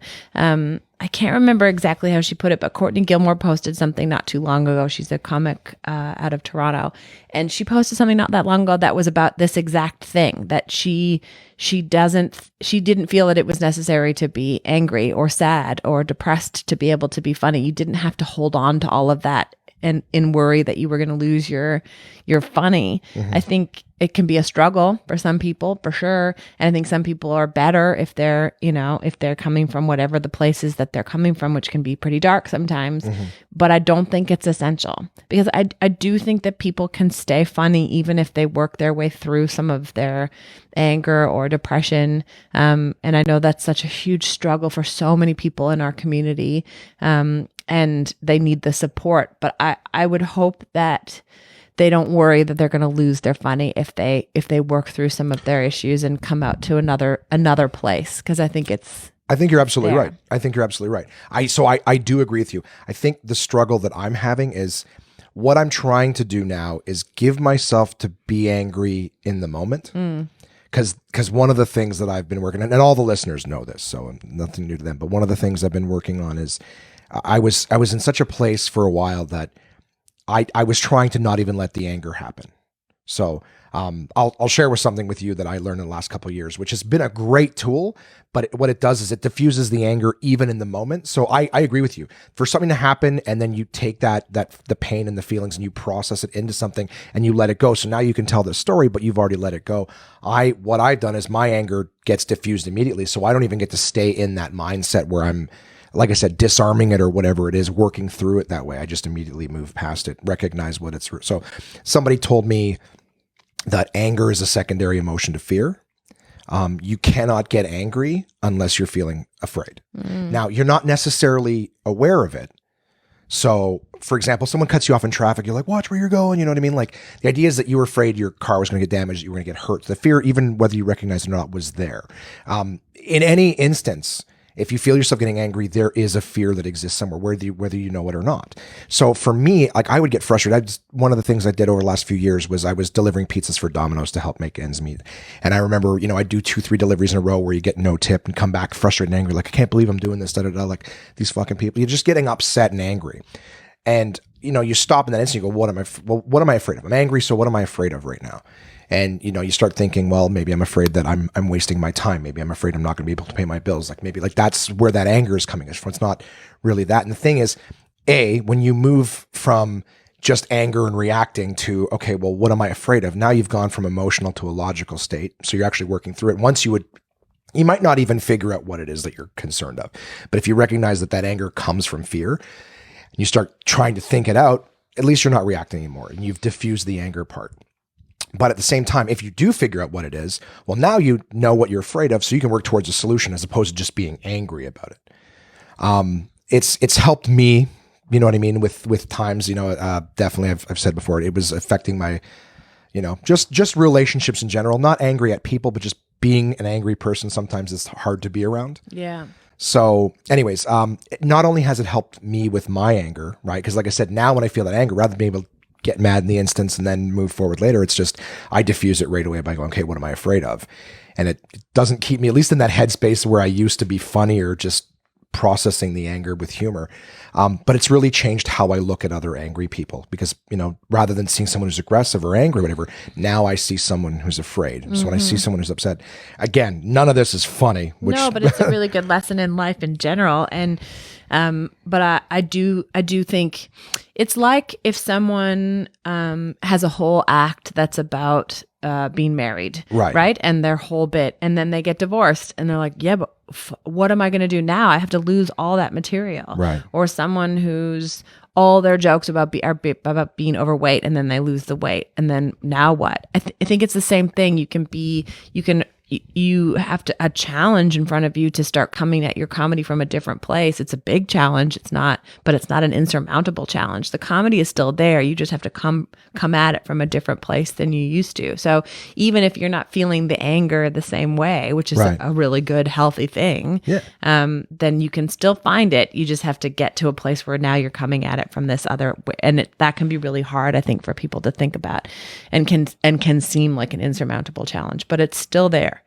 Yeah. Well, that's my current thing that I'm working on. I'm working on giving myself permission to get mad. Yeah. Rather than just going, mad, anger's not okay, get rid of it and this and that. I think I'm trying to give myself permission to at least go through it and see what I come out the other end and then let it go. But at least I've got something that I can play around with and knowing what I was feeling at the time. Yeah. Thanks for being my therapist. Zoe. Oh yeah, no problem. My pleasure. What else have I got for you?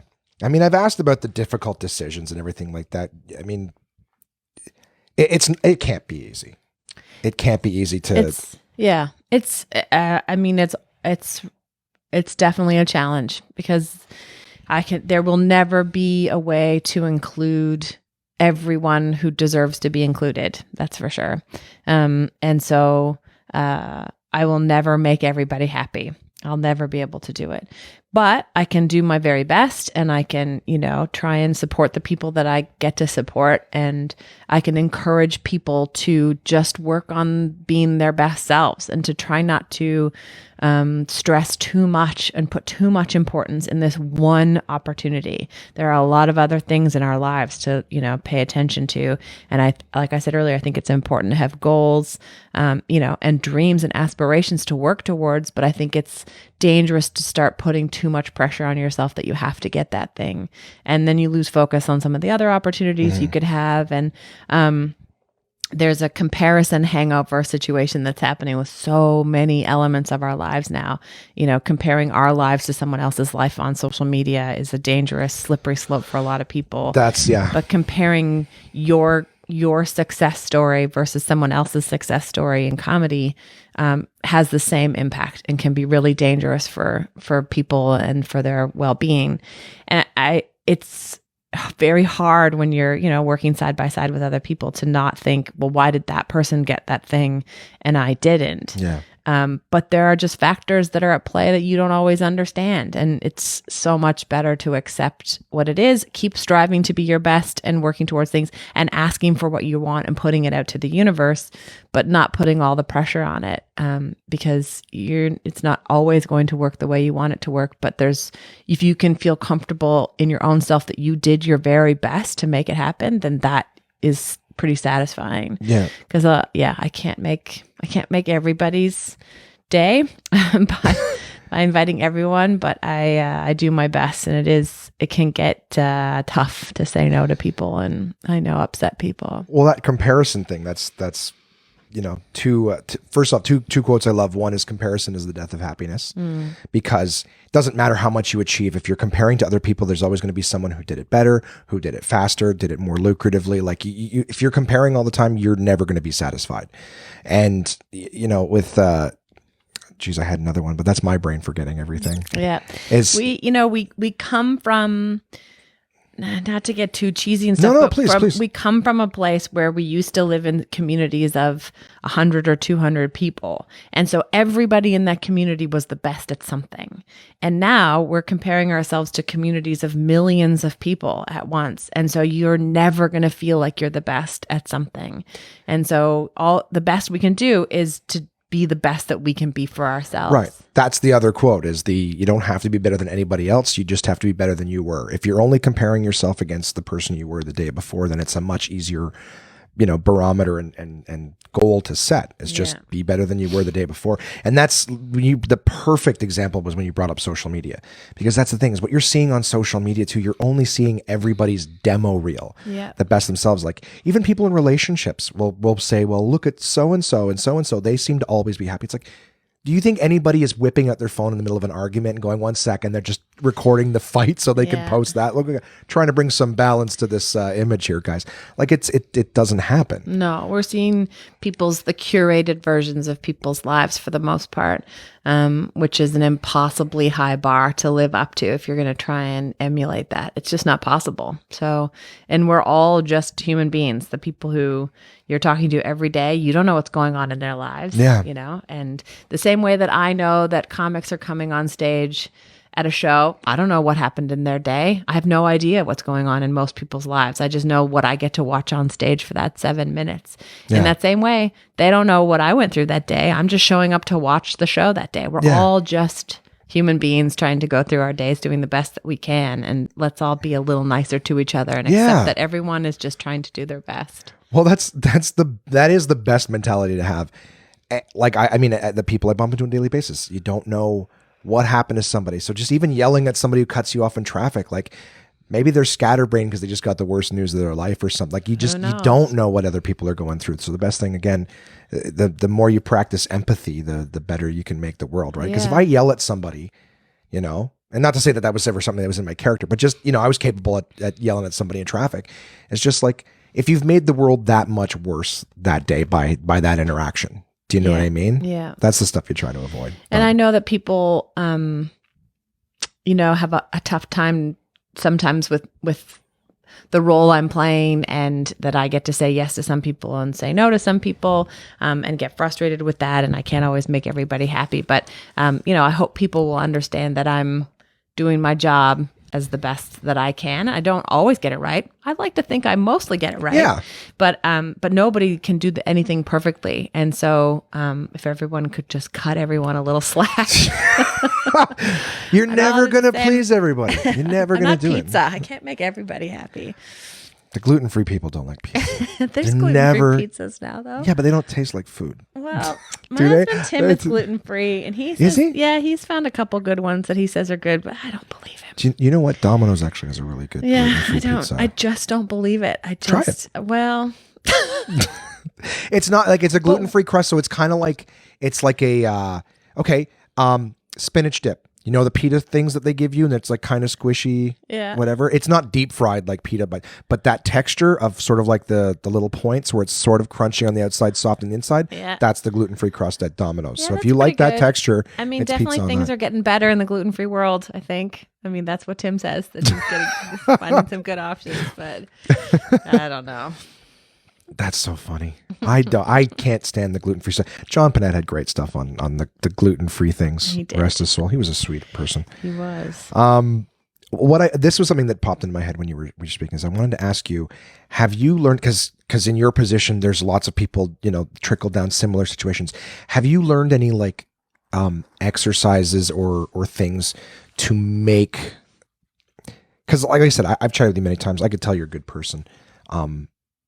It is, like you said, it isn't easy making this. Is there anything that you've learned or been able to sort of, I guess, anything you can share with other people making similar decisions like that to make it easier, or anything that when you feel yourself, because I'm crazy empathetic too, and it breaks my heart on a super small scale. Is there anything that you've learned, sort of like maybe something that you keep reminding yourself that helps making these things easier, that helps when interacting with the I don't know, just does that make sense what I'm asking? I don't know how to phrase it, but I mean, I think there are a couple of things. I think over the years I've learned to trust my gut more and just rely on my instincts. You know, I've been doing this, I think, long enough to have pretty good instincts about things, and that I should trust those initial thoughts that I have about the best way to do things. And I think that's played a big role in it, because ultimately it's an impossible decision. You know, if I'm looking at two different people and they're both incredibly talented, but I only have one spot to give and they both do a great job, how else can I possibly decide?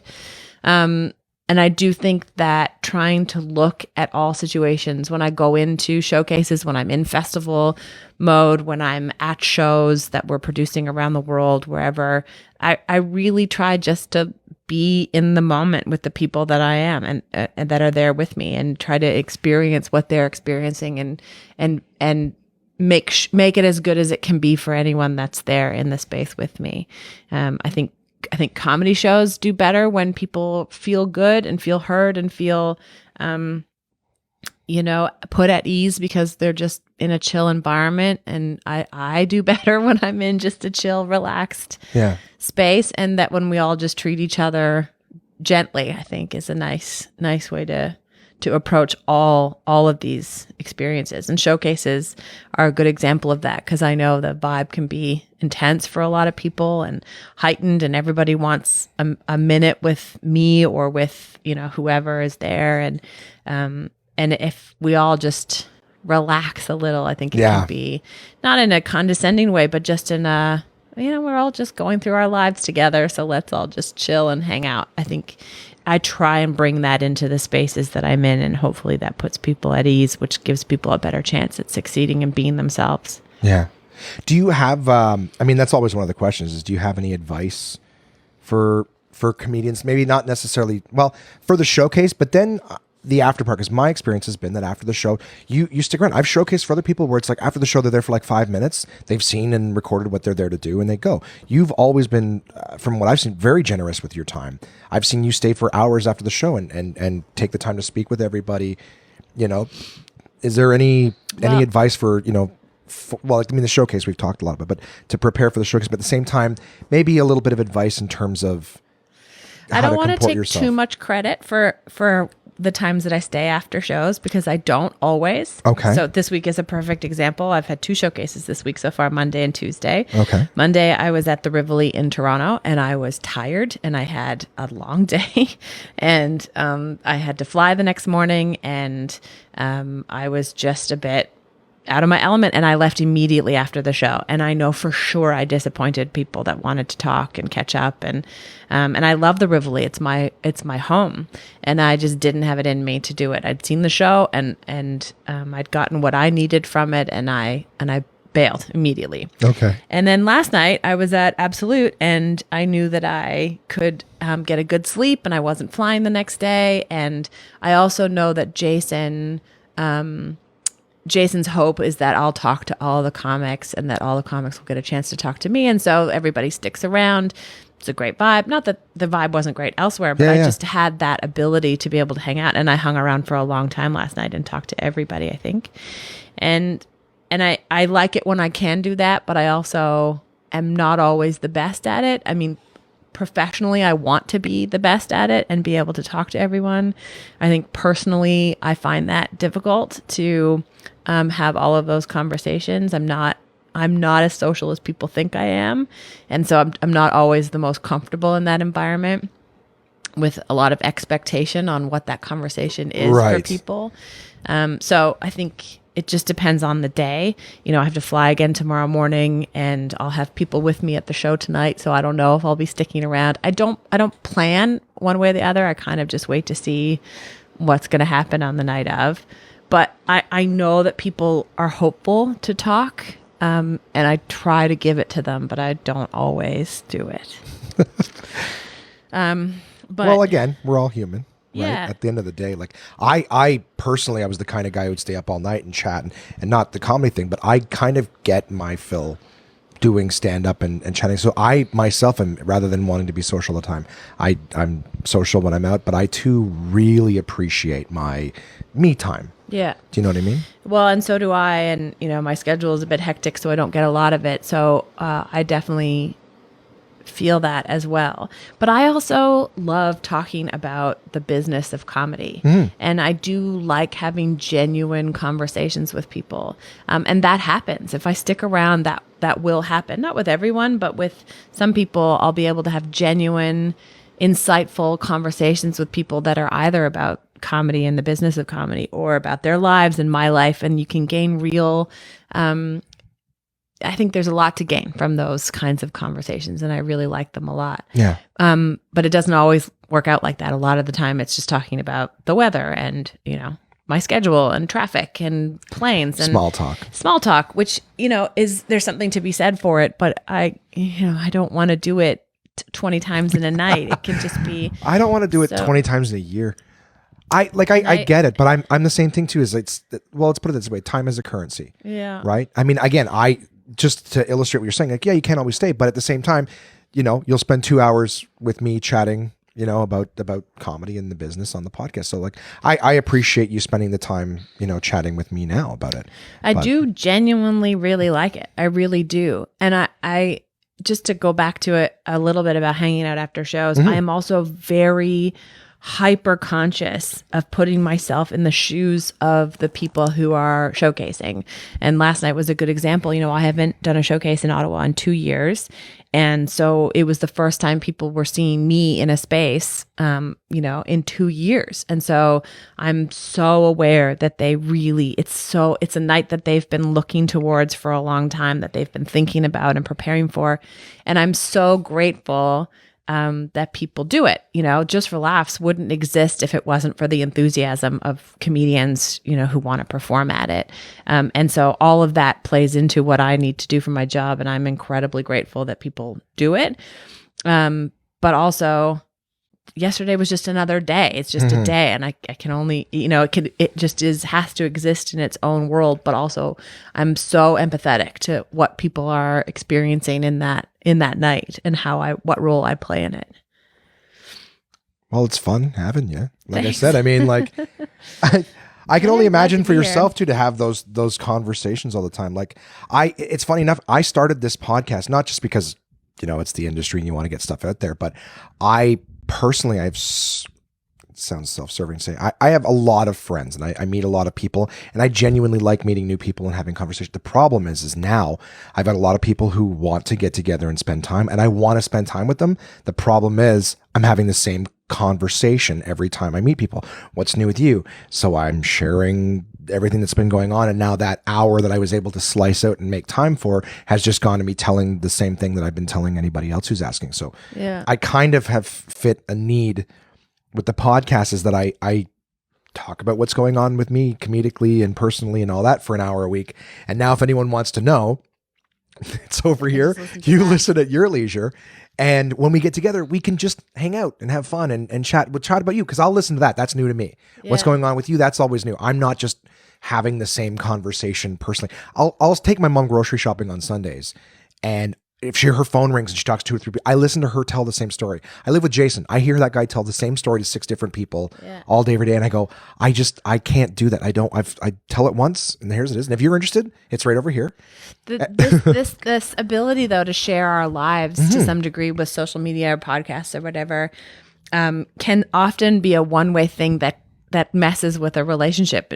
That Jimmy Kimmel podcast I was just telling you about, that when he and Dax Shepards were talking, they talked about this, about how like Jimmy is a friend of Howard Stern's, and Howard is, he shares his whole life all the time. So you can, on the air, so you can hear about his whole life all the time. So Jimmy feels like he's staying in touch with his friend Howard because he listens to him every day and knows about what's in his life.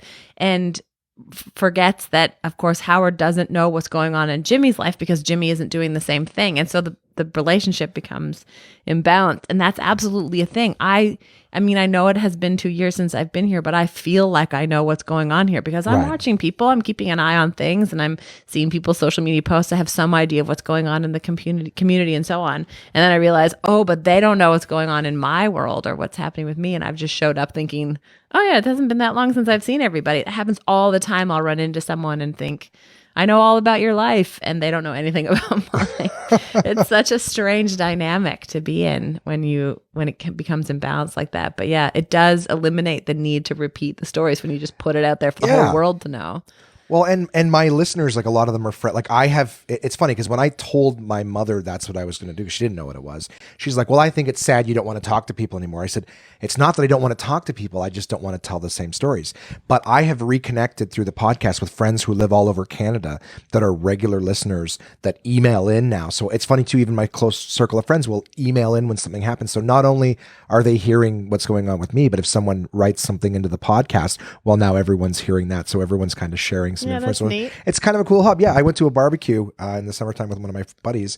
And at one point he just sort of looked over at me and he was like, so what's new with you? And he goes, oh, well, I guess I know what's new with you. And he goes, that must be good. I go, dude, it's great. It's great. What's new with you? He just made it all worthwhile. It was, absolutely. Moment. I'm like, we just saved, because it's like going back to the whole reason I brought it up is the currency of the time.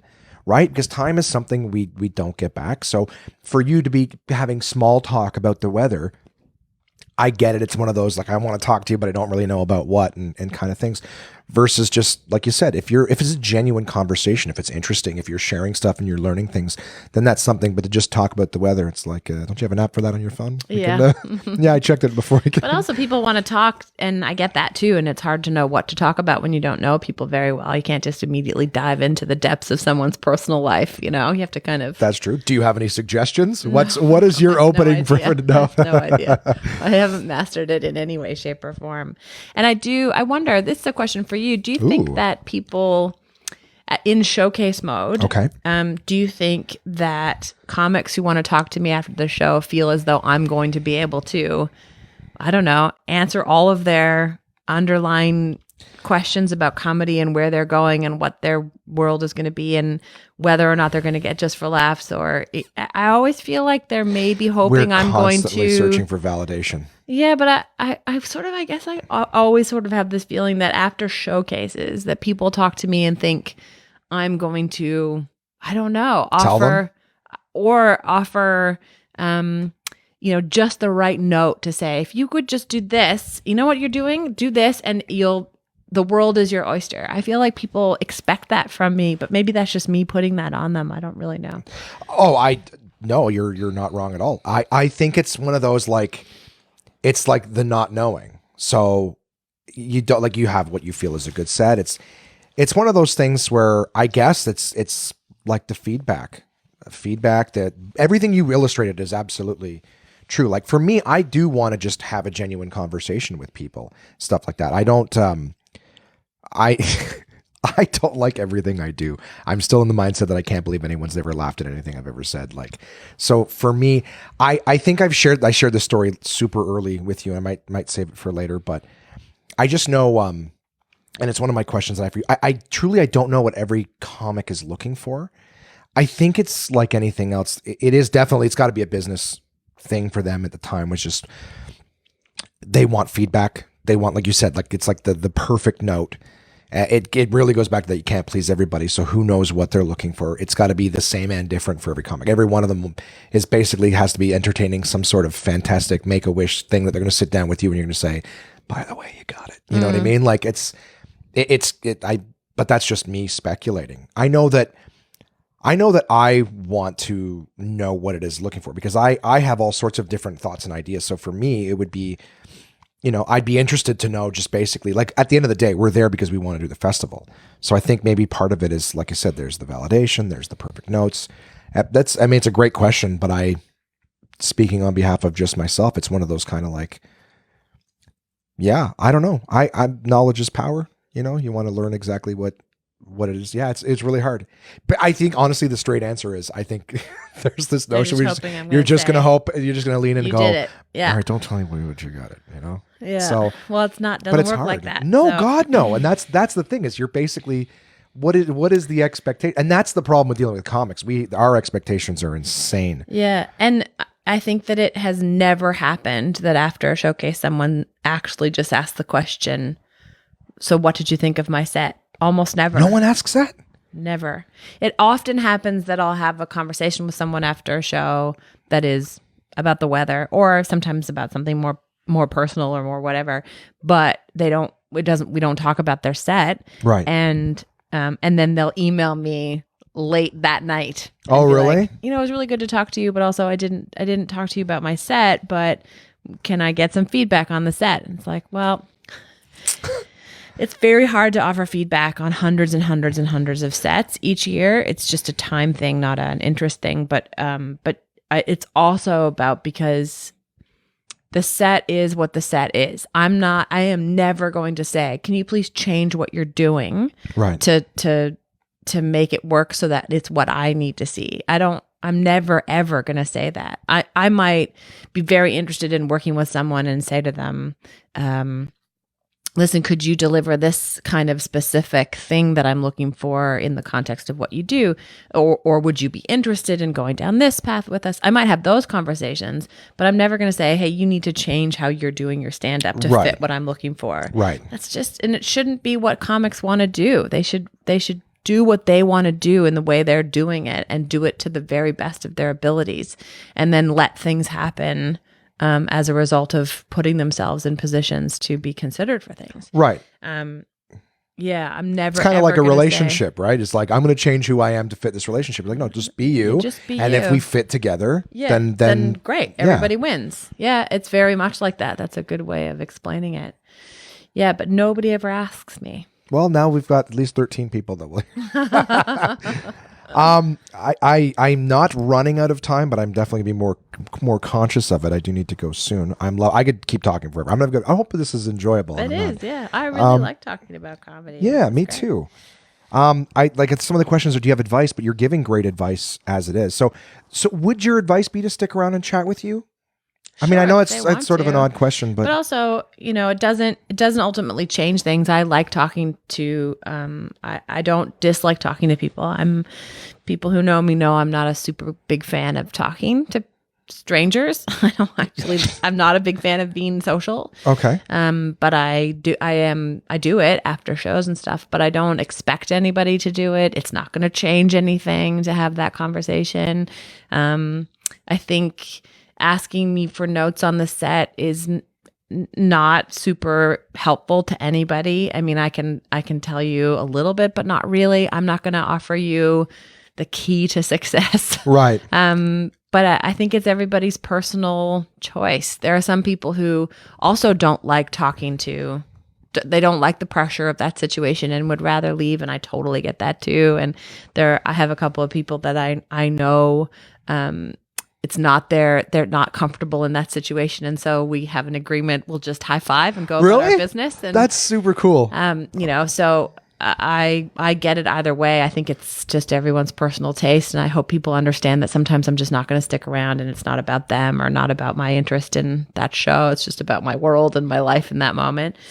I don't really have any particular advice. I think I'd like it if people understood that I'm not necessarily going to be able to offer thoughts on people's sets and feedback because it's just not what I do and I just don't have the time to do it for everybody, which I think is disappointing to some people. I also don't know that it's my job to...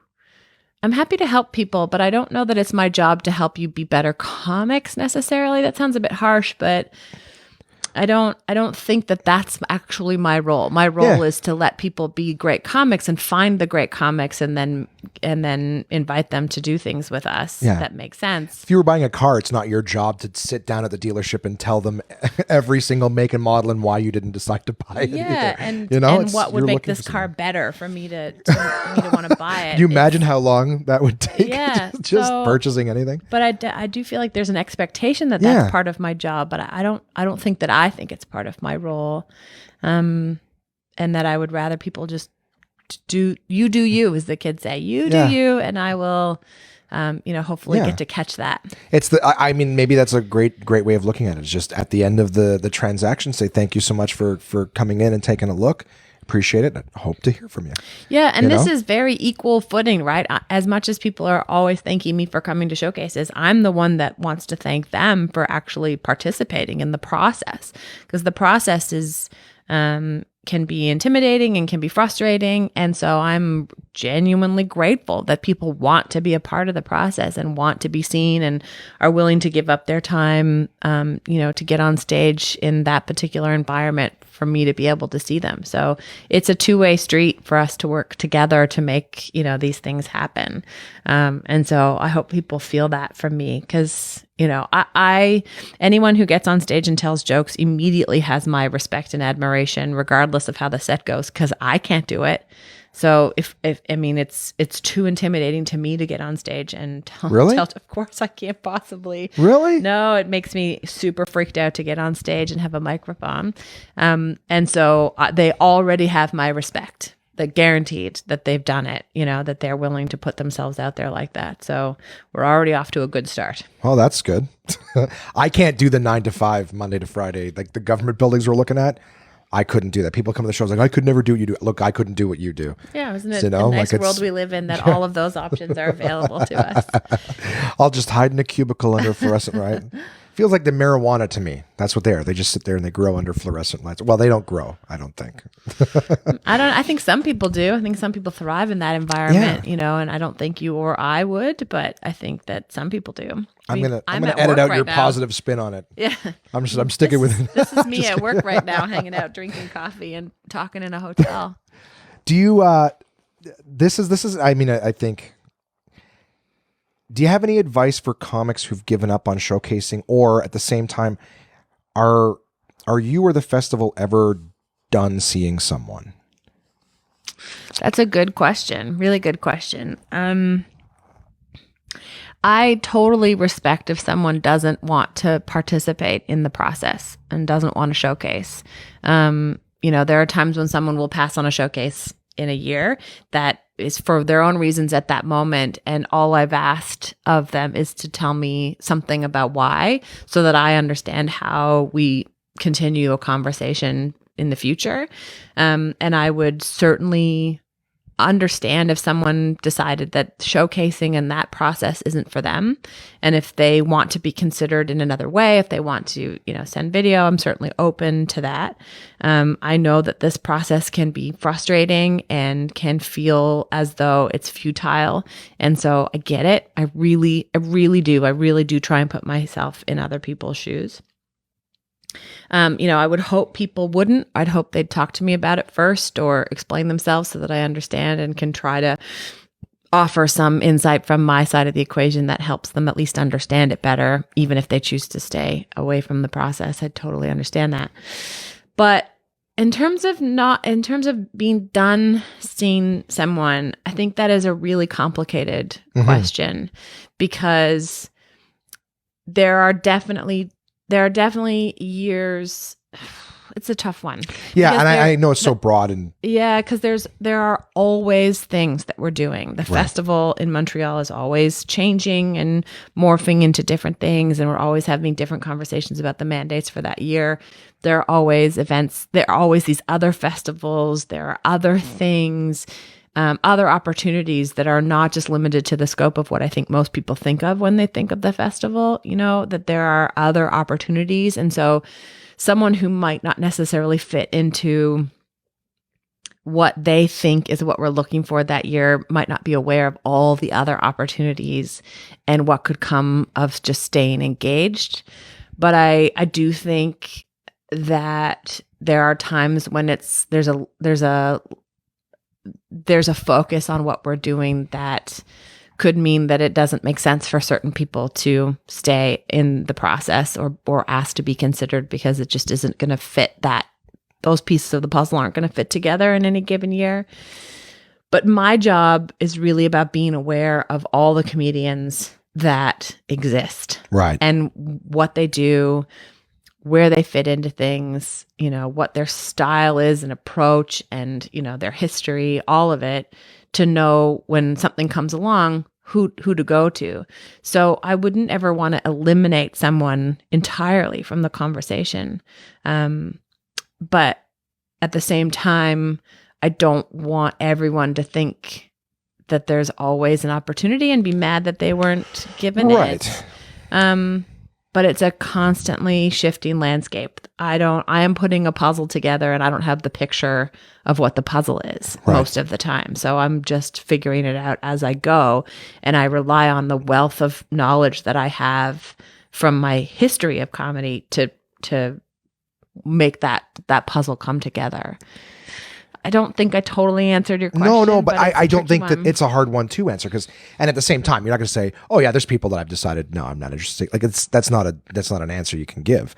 It's just one of those, I guess it was a fascinating question to me. It's one that's like, I mean, even just to get talking like you were, that's really all it is just, because in my head, I go, I've showcased before, and for me, I want to give you something different every time I perform. But I've also been on those showcases where the same person shows up every year and they're doing the same 7 minutes. In my head, I look what do I know? I go, well, you've done that before, and if you didn't get picked for it, you know, I would assume that it's not like at the beginning of the year, it's Groundhog's Day for you. You've forgotten everyone's act, and you need to see it again because maybe this year that act is right. So I guess part of that question was like, obviously, to show you, if you've been showing the same things, then that piece of advice to show you something that you haven't seen before. Is there a time or place where you would suggest showing the same set from 4 years ago again? Because maybe it's not fresh, or, you guys record them at times, if not always. So that was one of those things in my head clanging around. Is that approach different every single time the best course of action, or should, you stay the course? Because here's the thing, when we're new, at least with Jason, this is my experience, my environment, is that Jason says, show me the same thing over and over again. I want to see it working time and again, because then I know I can book it. It works. So there's different mentalities floating around, which I guess at the same time I will lead into my next question, which is, what are some of the misconceptions of the festival? I think there are a lot of misconceptions about the festival. I think that's a separate answer. But in terms of the approaching showcases, I think that also I have sort of a vague answer on, and not a very specific piece of advice for anyone, because I think it's a little case by case. Mm-hmm. I think that there are benefits in bringing something new to the table every time. And in that FAQ document that I sent you, the note is, listen, the set doesn't have to be entirely new, but it'd be nice if it wasn't all the same thing. Right. But it also needs to be your strongest set. So it's finding whatever that balance is that answers that ticks all those boxes. I think that if you're going to bring the exact same set to a showcase that you've showcased before, there's a benefit in staying fresh in our minds. Even if I saw you last year and saw the showcase the same set last year, there's a benefit to still saying yes to the showcase, even if you are going to do the same thing, because that's going to be fresh in my memory. However, I will definitely know that you did the same set as you did last year, because I always check comparing the last couple of years of notes to the current notes to see improvement, to see change, to see progress of some kind. So I'll know about it. And I won't think that's ideal because it doesn't show any progress or growth. What does that, from my perspective, what does that tell me? Does that tell me that person hasn't written any new jokes? Does that tell me that person has written new jokes, but none of them are as good as the same set that he showcased or she showcased last year? Because if that's true, then that's not saying very much about the progress of your art. Right. So Jason and I have very different ways of looking at this, because we're doing two very different jobs, despite it actually on the surface they look the same. And as a result, I can see how it would be confusing to someone to try and figure out what to do. But I would rather see progress, but still see quality. Right. I'd rather see that someone is continuing to develop and write and still doing great at it. In a terrific world, someone showcases 3 years in a row. Every year is terrific, and every year is different material. Right. So now I'm like, okay, that person's been around for a while, has been killing it for a long time, and is consistent every time that they get on this showcase. That's someone that, appeals to me. So, but at the same time, if that's all you've got and you want to stay on the radar, then it is better to be seen than not seen. I mean, I wish we had this conversation yesterday. Better to be seen than not seen, but also it's not a huge drawback to not be on a showcase. Live showcases are the ideal. It's my favorite way to see people. I think it's most people's favorite way to be seen. Right. But it's not the only way to be considered for the festival. Right. Well, like you said, you mean to do the videos, but the videos does have that social media thing where this was best case scenario and it was handpicked by them to send you. So that live showcase, that's where the pressure is there. Yeah. There's no edits and no, retakes or anything like that. And there's no question that as an audience member, experiencing comedy live in the room is the best way to experience it. So the video might be a little more curated, but it's still watching a video, which also has a tiny bit of drawback to it. Right. And seeing a set in the room is always the best way to experience someone's comedy. So there are pros and cons to both of them, and there are pros and cons to different ways of approaching the set. Yet again, I have not fully answered That's the okay. question. These are just chatting about it, and hopefully people are picking their own pieces of it and just seeing the value. Just little things that are getting their brains going and looking at it a different way. Do you think it comes across that I'm just making it up as I go along? Because it who feels like that. Fucking isn't? Who isn't? The person who walks up and says, "Listen, I've got every answer pre-rehearsed." That's a weird person to me. I don't want to. No, I mean we're just people. Right. And these questions, I didn't submit them first or anything like that. I clearly didn't read them myself with how prepared I am. I think, I'm just trying to look and see here. I've gone through almost everything that isn't sort of, slight repeats of other things. But I guess this is the question that I thought I'd end with is, what do you think doing the Just for Laughs Festival means to a comedian? Wow.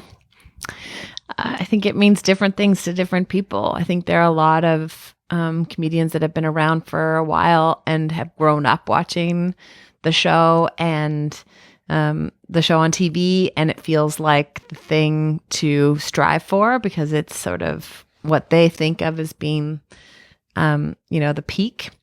And I think that there are some people who I think it means validation to them. And I know that that's a big deal. And everybody just wants validation in their world. But to be able to point to something and say, look, mom, look, dad, look, grandma and grandpa, hey, Aunt Terry, like, check it out. I'm doing, this is a thing. This is a real job. And look, I know that can be a validation that a lot of people are looking for, and Just for Laughs can help with. I think a lot of people just want to be included in this big comedy event that they, they're comedy nerds like most of us are, and just want to be in comedy nerd kingdom for a little while. I think it means a lot to a lot of different people. It means different things to a lot of different people. But I do think that for a lot of comics, they have put it on their goal list of a thing to achieve. Yeah. And that it can feel really rewarding to get that invitation. Yeah, I mean, I know that for myself, the mentality has been, like you said, the validation, the look, mom, look, dad. There's different people who I've heard their interpretations of it. Like some people look at Just for Laughs like, hey, I've arrived. And to an extent, yes. For me, I look at it personally as like and again, it's my own perception, but the comedy diploma. Do you know what I mean? As opposed to like, hey, I've made it and it's all downhill from here. Yeah. It's more of like you said, the validation. Here's the diploma. It means I'm good enough to do this at a professional level. I've been recognized by the biggest curator of comedy in the world. And now go do something with it. So now it's not can I do it? Can I not? It's okay. Now you've got that skill set. Now go do something with it. Yeah. So that one's, it's not the be all and end all, but it's not nothing either. It's that sort of thing where you just go, look, I did it. And now every time I convince myself that I'm not good enough or I'm just fucking around and you have that and you go, no. Yeah. You got that recognition that it is, even if it's just 7 minutes on something that isn't on TV, it's just, Yeah, that makes sense to me. I totally get that. There are definitely people who have made Just for Laughs a goal that once they achieve, they struggle after. What happens after? Because inevitably you could play, you could be doing a gala at Just for Laughs that's filmed for television in front of 3,000 people, hosted by some huge celebrity comedy person, and be in that world for a little while, and it feels that good. And then 2 days later, you are playing for 20 people in a bar in some town that, was just one of your regular gigs that you were booked to do. Yeah. And that can be a roller coaster that is very hard for people to navigate. It's not the be all end all. It doesn't change your life in a way that is an overnight success story that I think people dream of. It does have an impact. There are long-term consequences. There are opportunities that can come from it. Don't get me wrong. I do think that it's a pretty great thing for a lot of people, but it doesn't fix everything. It doesn't change your world overnight in a way that suddenly makes it all different or better or whatever. It can be very hard for people to come down from the festival high. Yeah. It's another one of those things that it's different for a lot of people. Daniel, We got to get him to do it. Yeah. Maybe he knows what's going going to happen afterwards. He's No. like, not riding that roller coaster. No, and he's already very successful in the way he's decided to do things, very successful. So it's a different thing for him. I will work with Daniel one day, I believe it, but it won't be in the traditional context of the festival, I think. Yeah. Not the Montreal Festival, at least. Yeah. Well, I mean, Zoe, I'd love to keep going, but I think it's so funny. I think I shared this with you earlier, but I think it's funny. I just want to, just the perspective I was having last night getting ready for it is I have to wrap things up because I have a doctor's appointment. And I just thought it was funny that I'm sitting down with you now. I'm talking to the person who could at some point give me the best news. And I'm going to see the person who's capable of giving me the worst You're news. on a roller coaster day. It's going to be a weird day. And I tested like a while back. And I have heard nothing, which is usually good news, right? They test you and they don't hear anything. That is then that's you should. What they tell you. Yeah. We're only gonna call if there's something we need to talk to you about. I'm such a pessimist. I know I'm going to sit there and say, "Oh, listen, sorry, meant to call you, lost the notes. Here's the bed." I don't know what's wrong with me, but I mean, I think we innately prepare ourselves for the worst in lots of cases. I think a lot of people do that. I think you expect the worst so that you're prepared for it if it happens, and then if it doesn't, then good news. Yeah. My mom used to say that. That was something she said all the time. Expect the worst, hope for the best. Yeah. And so. Yeah, I think it's a pretty human instinct to expect like that. I hope it goes okay today. Yeah. Well, I'm sure it's going to be run of the mill. Like, again, my listeners know all the things going on, but I think it's going to be run of the mill. Like, all right, buddy, how's the progress going? And I go, little to none, doc. And he goes, all right. That's pretty much. I'm hoping that's best case scenario for me. But no, it's going to be fine. And I don't mean to be ominous with it, but well, it's going to be whatever it's going to be, and you'll figure it out. That's true. We just keep putting one foot in front of the other. Even when we have challenging things in front of us, it's the best we can do. So, I'm confident that whatever it is, or however it goes, you'll find a way to just put one foot in front of the other. Oh, absolutely. Absolutely. I'm enjoying this conversation only in the sense that I'm like, now I really have to work hard for next year. I could be on the radar 3 times in a row. No more giving up. Everyone heard I told the story yesterday of the showcase. So, yeah, well, I'm looking forward to chatting again sometime soon. Yeah. This was a lot of fun. I hope you have a blast tonight at the Yuck Yuck Showcase. Thanks. All right. And anyone who, well, they won't hear this till Friday, but maybe I'll put on social media, just message them. No weather talk, no small talk. Zoe's exhausted. No, it's okay. And I it's don't been mind. snowing for 5 days straight in Ottawa, so the weather is garbage. It is We already garbage, know and I'm that. okay to talk about that. I actually like talking about the weather, surprisingly. Yeah, because it really impacts, I think, our days, and it, can make or break my day sometimes and the mood that goes with it. So I'm okay to talk about it. The weather and people's dogs, and my dog. I'm always happy to talk about people's pets. Dogs are the best. They are. That'll be our That's a whole other podcast. Oh yeah, we can do 2 hours on just dogs. Yeah. That will be comfortable. Yeah. I never get sick of talking about dogs.